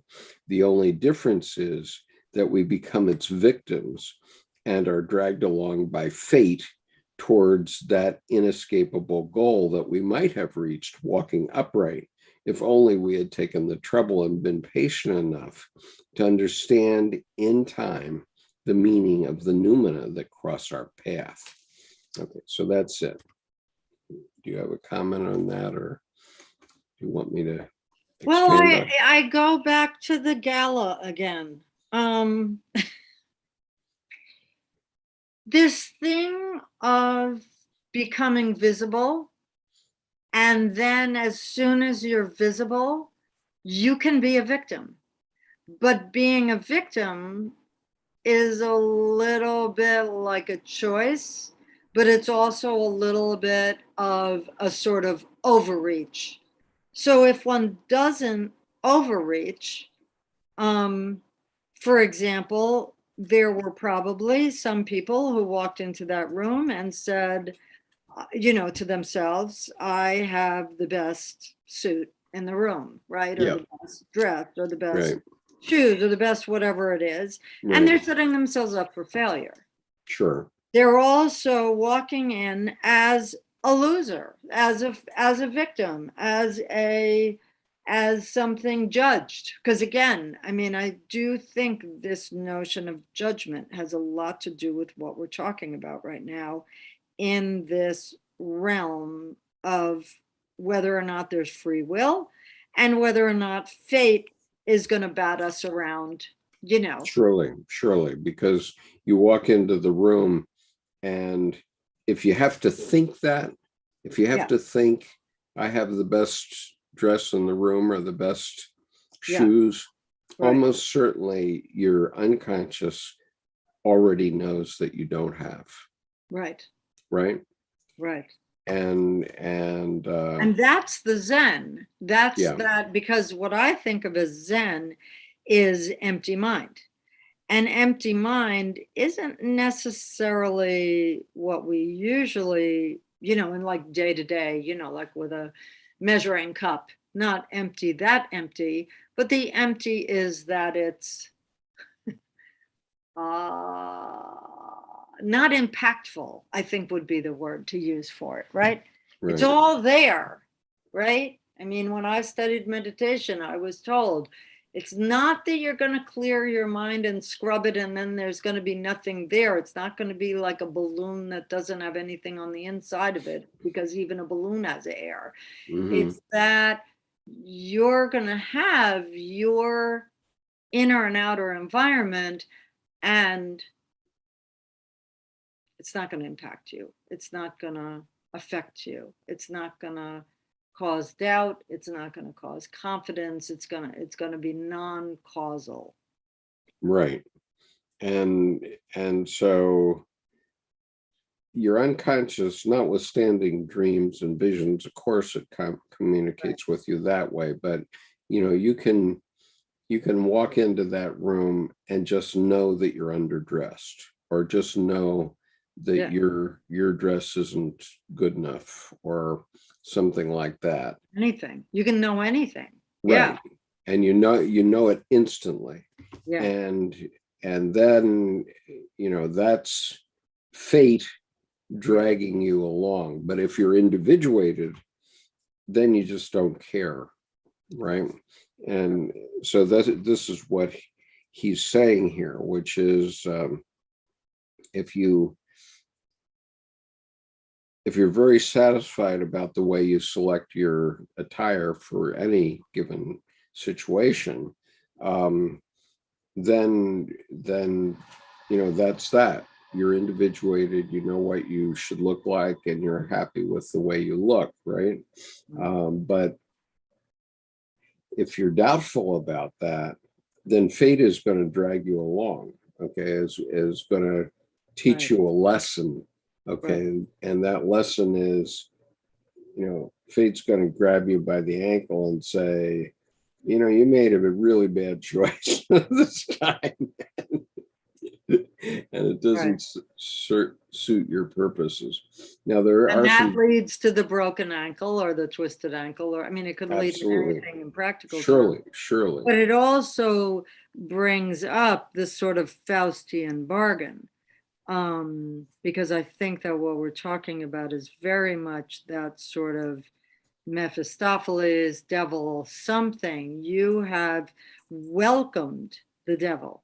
You Yes. have recognized that entry, because when I talked about once I walked into the space and then I sat down, then it was just the beginning of it being over.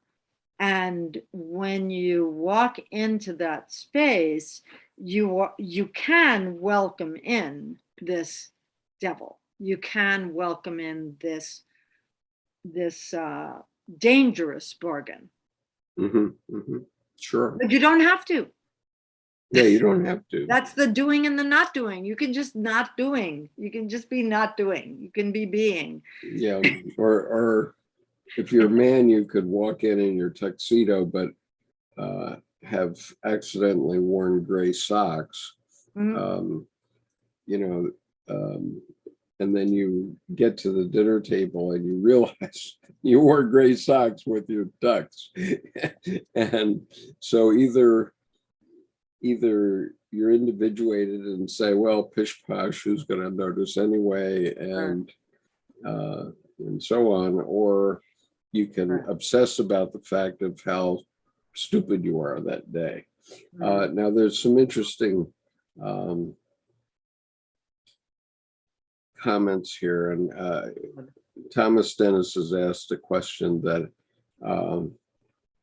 I love this question, and I'll give it to you first, which is, what is luck?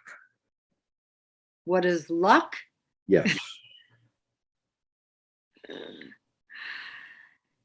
Luck is merely saying I'm lucky. I think luck is just a word. I think it's like when I said that I have been so grateful that I spent all those months in, traction and unable to walk and learning how to walk again. That was lucky. I think, and I mean, I'm just using it as an example. I think luck is fortune, and fortune is not good or bad. It's simply fortune. And luck is just a word to use. Because you can say good luck and bad luck, but you're adding the good and the bad. You're adding, right. Like you're deciding what it was. And yeah. And now, yeah. In retrospect, I can say that, although I broke my leg as my last official act of the Marine Corps, it was actually quite lucky because it set me on the path that let me found a public company. Exactly. Then that's a long story, but anyway, that particular thing did set me on the path of founding the public company. And so, things are happening to us all the time. The way I say it and how I put it on the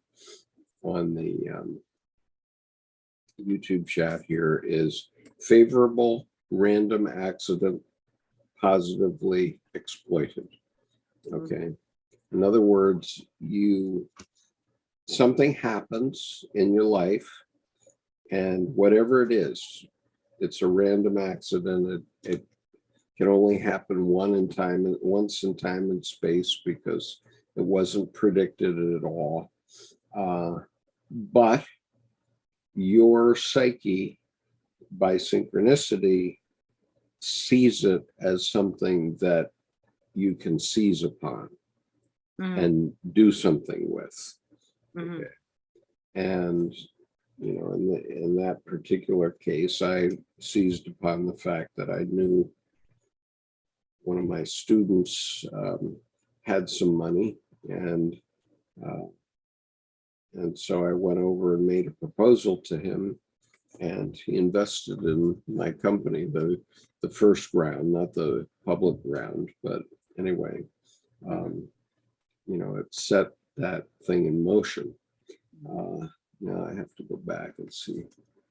We can influence, though, the way things are going to go. I mean, I just thought of something that I do occasionally now, which is I go ride a horse, and it's a therapeutic situation. And, there's a lot of things I could say about it. But on the other hand, when I was a child, I had a great dream of riding horses, and a great dream about, and by dream, I don't mean asleep, I mean a daydream, that I would move to Texas with my cousins down there, and I would be riding horses all the time, and I would be a cowgirl, and my, cowgirl hat and holster and all that other stuff was going to be, that was going to be the great thing, right?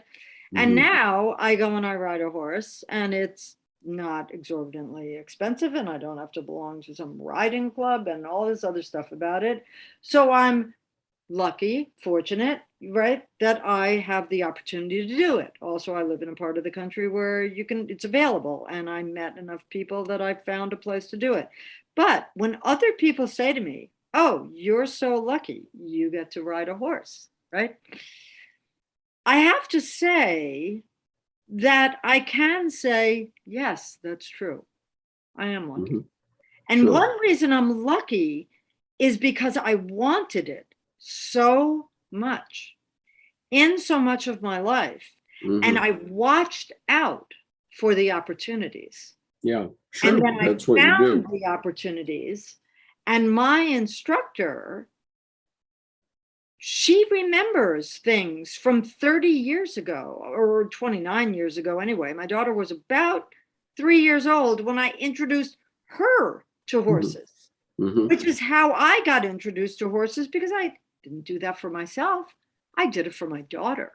And now I have the benefit of that effort that I made, where it always had that little twinkle. It always had that little mischievous child's imagination in it.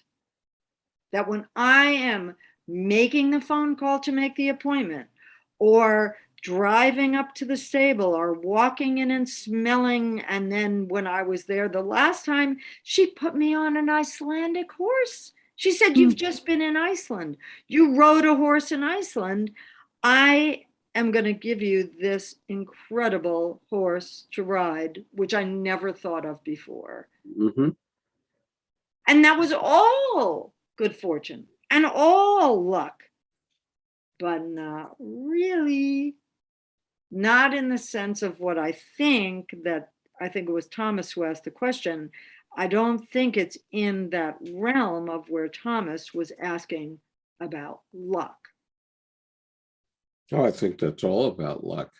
I mean, But it's the luck, though, that's, I don't know. I don't know if I can use the word detached. It's a luck that's built and formed in a core of me.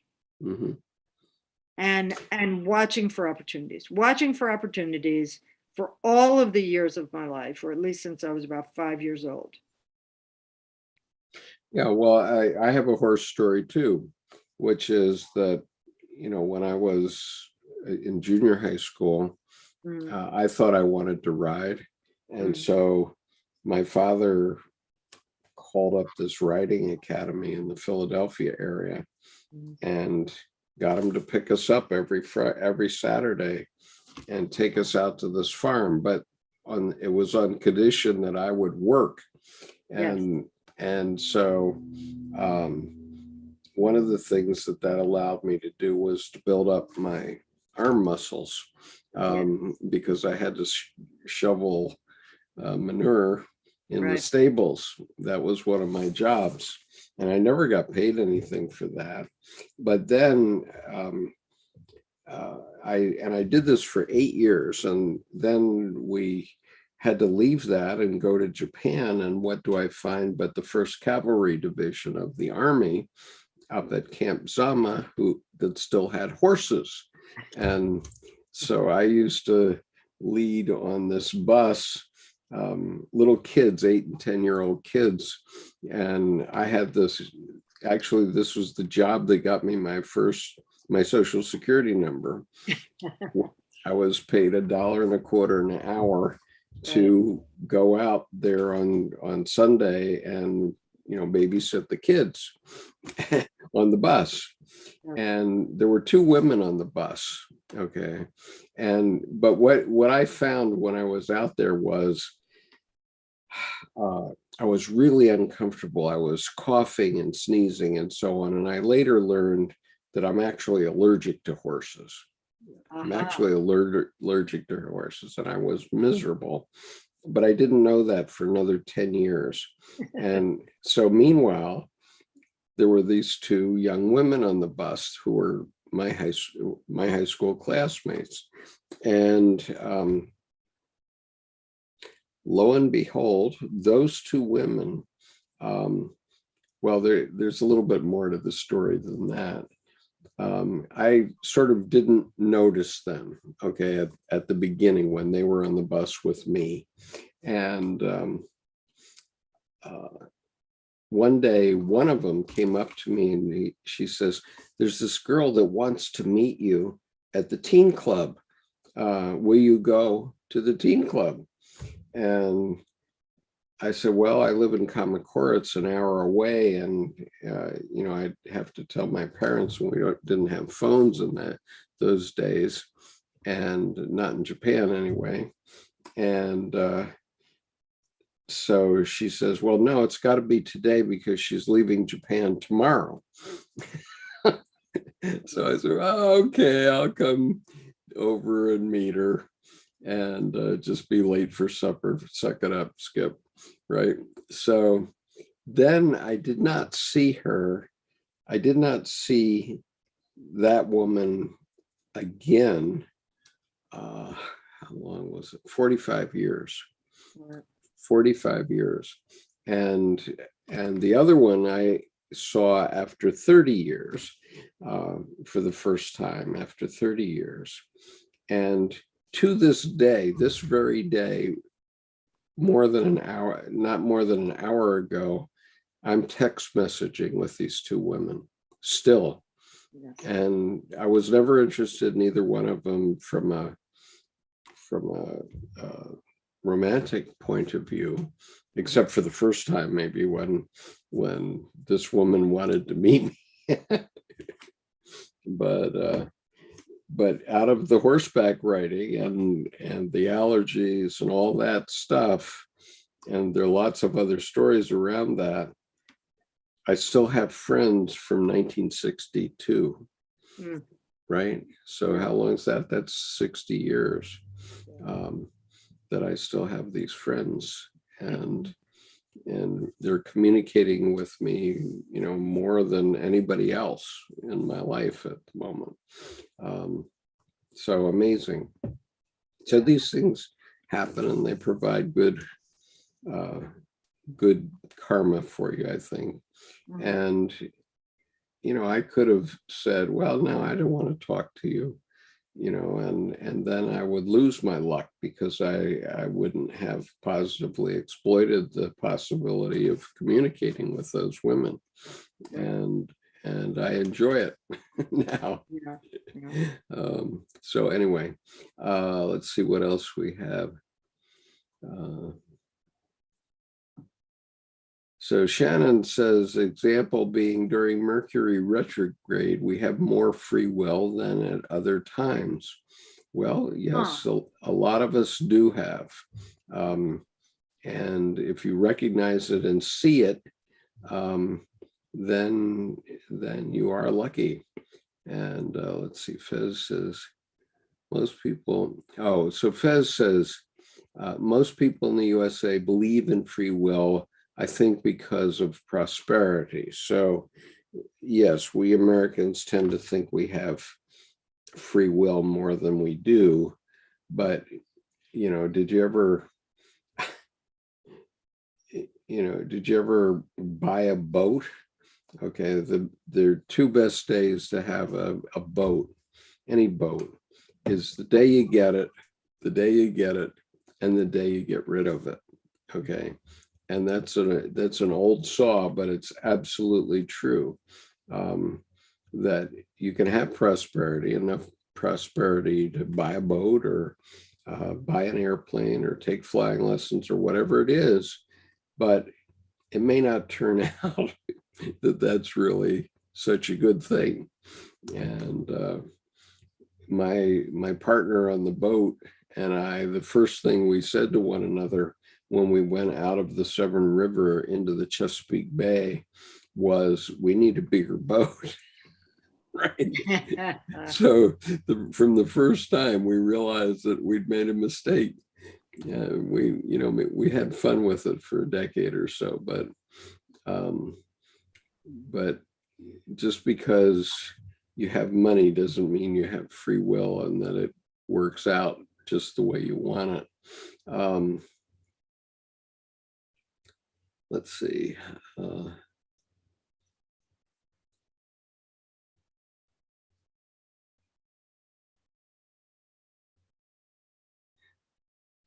So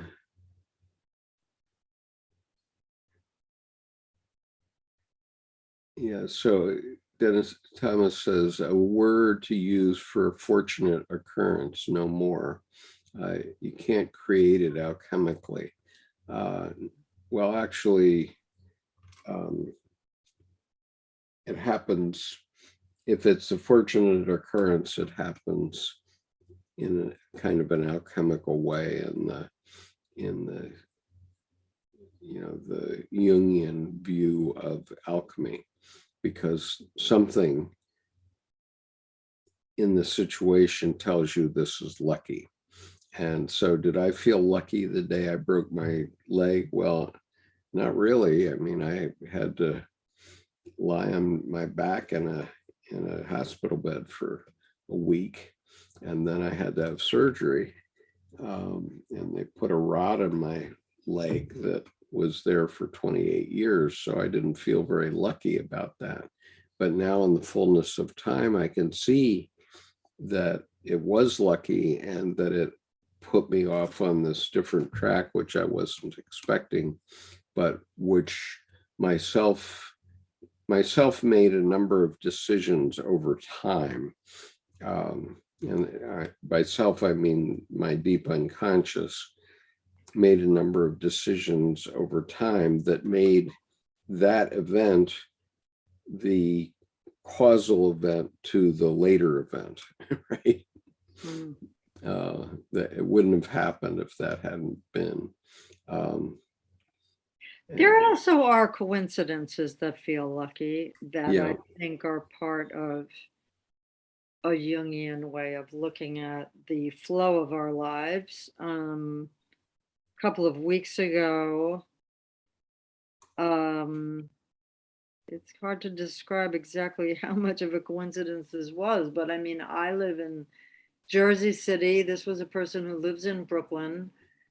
About 8 steps before the corner, I said to myself, oh, I mean, not to myself, my girlfriend who I was with, oh, I must fix my hair. And when we had walked the 8 steps, I had finished fixing my hair, and lo and behold, we accidentally ran into someone who I would have wanted my hair to be fixed for, and who she and I together had seen just 3 days earlier. And he lives in Brooklyn, and I live, and the chances of us running into each other right at that spot, with me walking west, him walking north, right at that moment, to just say hello. Mm-hmm. It was a happy coincidence, right, for both of us. And that maybe does fall into what you could call luck. But I think it falls into that other term that you used, that's favorable random accident. Life and us inventing life and life inventing us. That was my life inventing a coincidental encounter that was part of a bigger flow. Right. So let's see. Rhea had said that she loved Father Sarducci, but I can't get back to what was said about him originally. Guido Sarducci from The Godfather, do you remember?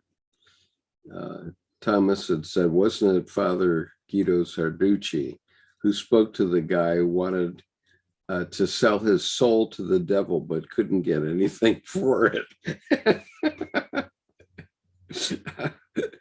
Yeah.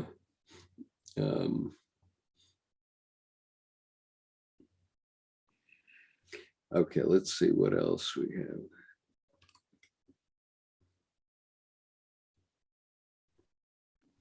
And Thomas says this implies that one can do the opposite and shape bad fortune for oneself by one's actions. Well, the question again becomes, in your own individuation, are you shaping the bad fortune, or is the bad fortune shaping you? And And what's bad anyway? I mean, Skip, you and I have our experiences from 2008. And 2008, which I reflect on almost every day of my life, because of having lost my house in inheritance, is such a vast population affected by it, engaged with it, mostly suffering from it. I don't think very many people in any walk of life benefited. Many, but I'm sure there are some, but I don't think there are many. And it's it's still, it's that onion that I just keep unpeeling and unpeeling and looking at the deeper layers of what that is, what that meant. Yeah. Because it's really just a fact. What happened to me is a fact. What happened to you is a fact. It's just, these are just facts in our lives. Exactly. And just imagine if you were a Ukrainian from Mariupol and you survive, okay? And your entire city has been destroyed. That isn't a matter of luck. It's a matter of what you do with that after. I mean, it's the same situation that you're talking about, like we lost in the crash of 2008, and these people have lost unexpectedly. And so what we have to recognize is that education is about becoming a responsible person and being responsible for your own life. And you may be on a path that you think is lovely, and you've got 3 children, you've got a nice husband that's taking care of the costs of the house, et cetera, et cetera. And then all of a sudden, bango, your husband has been killed in a battle. And you've got 3 children that you managed to get out to Poland with, but you want to go back to Mariupol. Well, it's only the self that's going to tell you how to do that, and where that will lead in 20 years. And chances are, 5 years into it, you'll meet some amazing person to spend the rest of your life together with, and who makes it possible for all your kids to go to college, whereas they wouldn't have gotten to do that otherwise. So, these things just force us along, and you're either going to individuate consciously or unconsciously. Okay, that was Dr. Jung's point from Answer to Job, paragraph 746, which is, if you do it consciously, then you have a certain degree of free will, because you can consciously choose to do this or that. But if you ignore that and just say, well, I want to go do this, I want to go climb Mount Everest, and you don't know how your body will react at 25,000 feet, then you might find yourself dead on the side of a mountain, and without, if you don't pay attention to such things. So the purpose of education is to make us responsible human beings who can decide for ourselves what's good and what's bad in every given situation, even really horrific situations like Ukraine has right now. You decide for yourself what will work for you. And you may draw on parts of your psyche that you never expected before.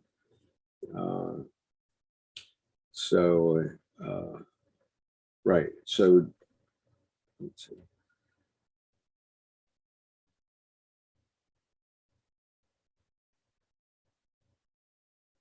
Yeah, so Justin says, usually, in my opinion, it wasn't the actions that shaped a bad life for many people who ended up bad as much as their lack of actions.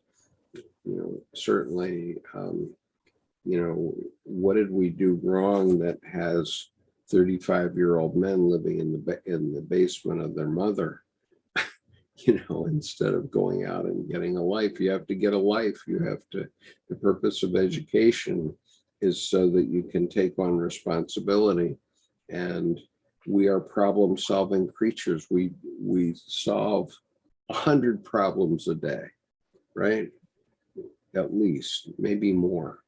And probably as many more. And so we solve these problems. I just told you about a couple of mine from today, and we learn to be problem-solving creatures. And so even though, when I was in law school, I imagined I'd be Perry Mason. Well, that didn't work.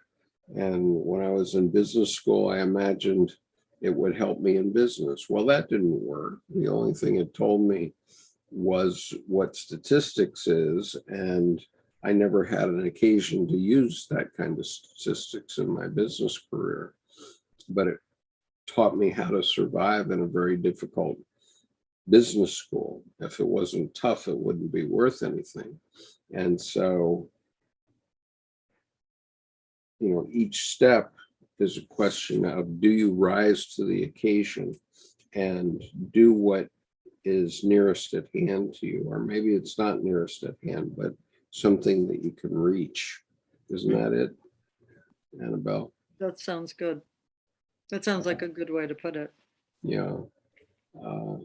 I will say, though, that it's getting a little bit late. I'm feeling a little of the fatigue. Oh my gosh, it's 10:15. I know. Do we want to try to read another paragraph, or do you think that we've... I don't think so. How many paragraphs did we do? 2? We did 3, because we did the last before this chapter 2. Right. We did 1, 2, 3, 4. 4. We did the very long footnote. That's almost like 5. Yeah. Okay, that's enough for this week. Was it interesting or useful to you? This was great for me. Okay. But I'm in the midst, what I would call a PTSD from going to a gala. But of course, there are these things in our lives that we experience and then we process. So all I'm doing is processing, and this was a nice environment where some of that experience very directly applied to what we were reading, and I was moved forward in that processing. So in a practical, immediate way, this was helpful. I suspect that you are an introvert. Is that not true? I don't think so. Most people tell me I'm not. Okay. Most people tell me I'm an extrovert. I think I'm an introvert. But okay, that's who counts. I bet if there's an Enneagram that fits me, which I'm sure there is, and I've never been able to figure that out, it's probably a combination of extrovert, introvert. Yeah, well, I can put on extrovert if I have to, but my favorite side is introverted. My favorite side is introvert also. Yeah, and I find that when I go to a gala, like you're talking about, I have to come home and suck my thumb for a while. Yeah. Okay, because I just, what the heck did that just mean type thing. Right. So introverts. But I also have that very strong tendency, which is some people call entrepreneurial, which is extrovert, right? Or they define as extrovert, and that has to do with collaborating with other people.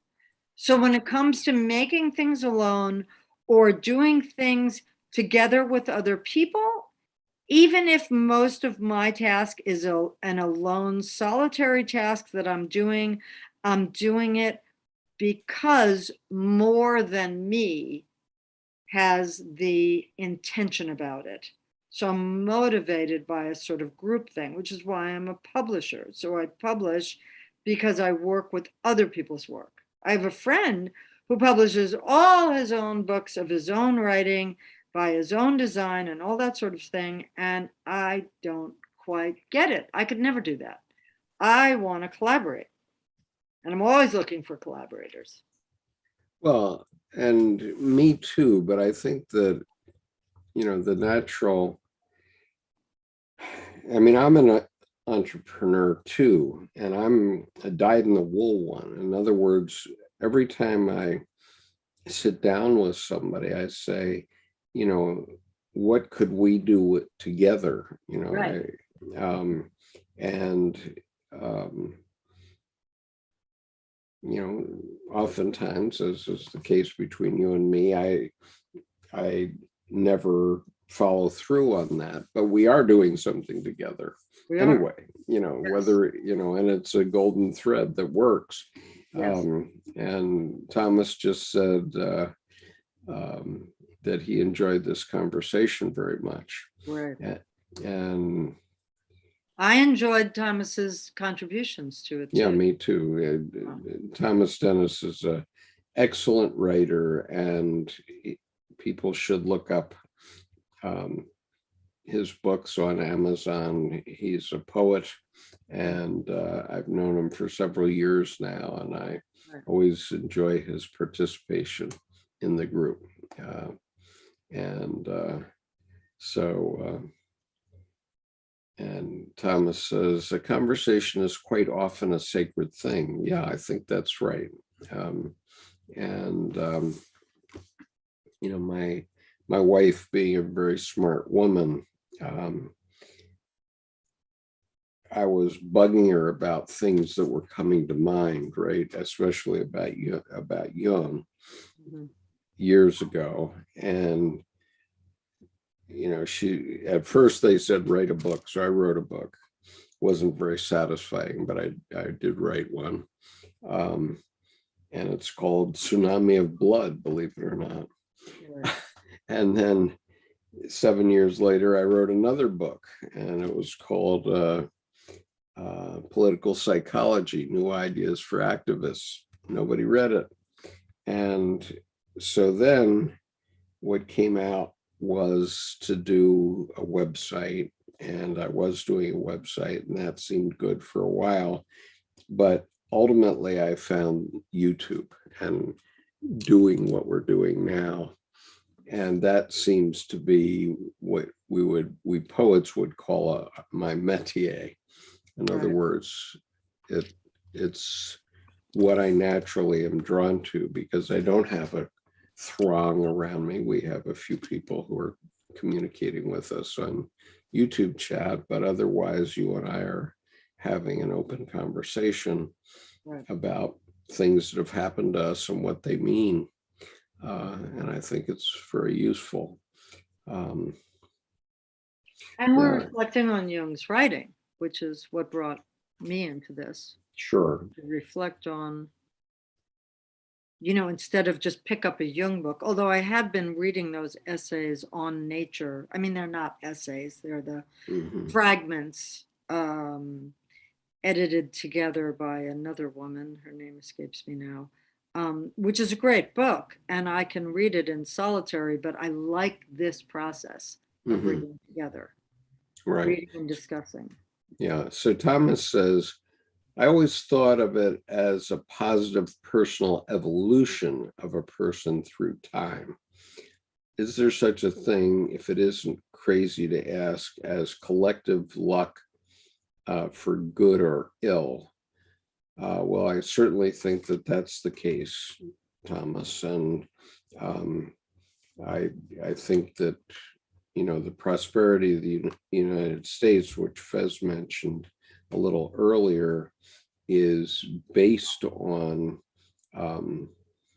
the evolution of people through time, because we've accepted human beings from every nationality, racial group, religious group. And when you mix it all up and say, okay, you have to live together in tolerance, which is what most of us do, whether we know it or not, then you start to get a good country and people like it and they want to come to it. And so what we've been doing for, at least since World War II, if not before, is we've been importing the brains of other countries. The people that were smart enough to get out of a situation like Ukraine and say, geez, I'd like a little of what you have in the U.S. Let me have some of that, please. And so the result is we get people who are smart enough to get out from under. In my ancestors' case, they got out from under the 80 Years' War. About halfway through, they just, in 1625, jumped on a leaky boat and came to New Amsterdam, which is now New York City, and became 5 of the first 150 people on Manhattan, human, or at least Europeans on Manhattan. And so they were smart enough to get out, and and all of us who are American have done that. And why is that so magical? It's because every time there's a good idea, we all adopt it, and every time there's a cruddy idea, we pound it out of the system. That's our form of tempering steel. We temper the country in that way. Well, that lynching law, that anti-lynching law sure took a while. I know that sometimes there are some examples of us not pounding it out in a quite timely manner, you might say. It takes time. And, right now, the ones that are political issues today, are ones that we haven't succeeded with yet, surely. But nonetheless, no matter where you live in this country, and no matter whether you're a red state person or a blue state person, you still go to the grocery store pretty much the same.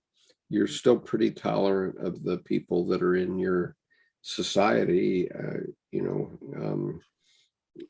You can go to the drugstore or the grocery store or the doctor, and nobody's going to pay much attention to you, regardless of your race, color, or creed. And so that's a lucky place. Whereas, whatever it is that's in Ukrainian background, it's not that lucky right now. But even a disastrous situation like leaving your husband behind can lead 100,000 people to the United States and become new Americans. And 3 generations from now, nobody will know that you were originated in Ukraine. And so anyway, let's see. Thomas, it would be great to have you in the Zoom panel. So please do join us if you can. So thank you, Annabelle. That was a fun conversation. Yeah. The time passed quickly. It did pass. Because I thought it was, maybe it's 9:50, and I looked up at the clock on the computer. It says 10:50. I said, I know. My God. That's when I looked. It was 10:12, and I said, wow. Yeah. And also I feel some fatigue, and I thought, so that's why. You felt I still have that 9-to-5 job situation going on, and today was a Monday. It was a busy Monday, and working this kind of way, there's that sense over the course of the day and the evening, and then suddenly there's a whomping, little bit of a crash that Yeah. time, time to end today and start getting ready for tomorrow. Yeah, but Working girl. But you'll be better off tomorrow for having had the conversation tonight. Oh, absolutely. Yes. Right. Yes, absolutely. I'm so glad. Yes. Yeah. And we wish Jordan well. I'm sorry Yep. he's sick. Let's see. Fez says, yep, compared to here in Ecuador, the police get ed on you for just going to a restaurant. Okay, so in Ecuador, if you go to a restaurant, you might have somebody chasing you. And I presume that with a name like Fez, he might have Middle Eastern origins, which might be hard in a Spanish-speaking country. I don't know, but I'm just freebooting, Fez. I don't know anything about you, so never mind what I said. Well, I'm glad you enjoyed our discussion about luck. Just remember, favorable random accident, positively exploited. Things happen to you all the time, every day. Pick the one that is the best for you and do something with it. That's what it means. And if you do that every day, you're going to have a lucky life. So anyway, thank you, Annabelle. We'll see you next week. Take care now. Thank you. Bye-bye.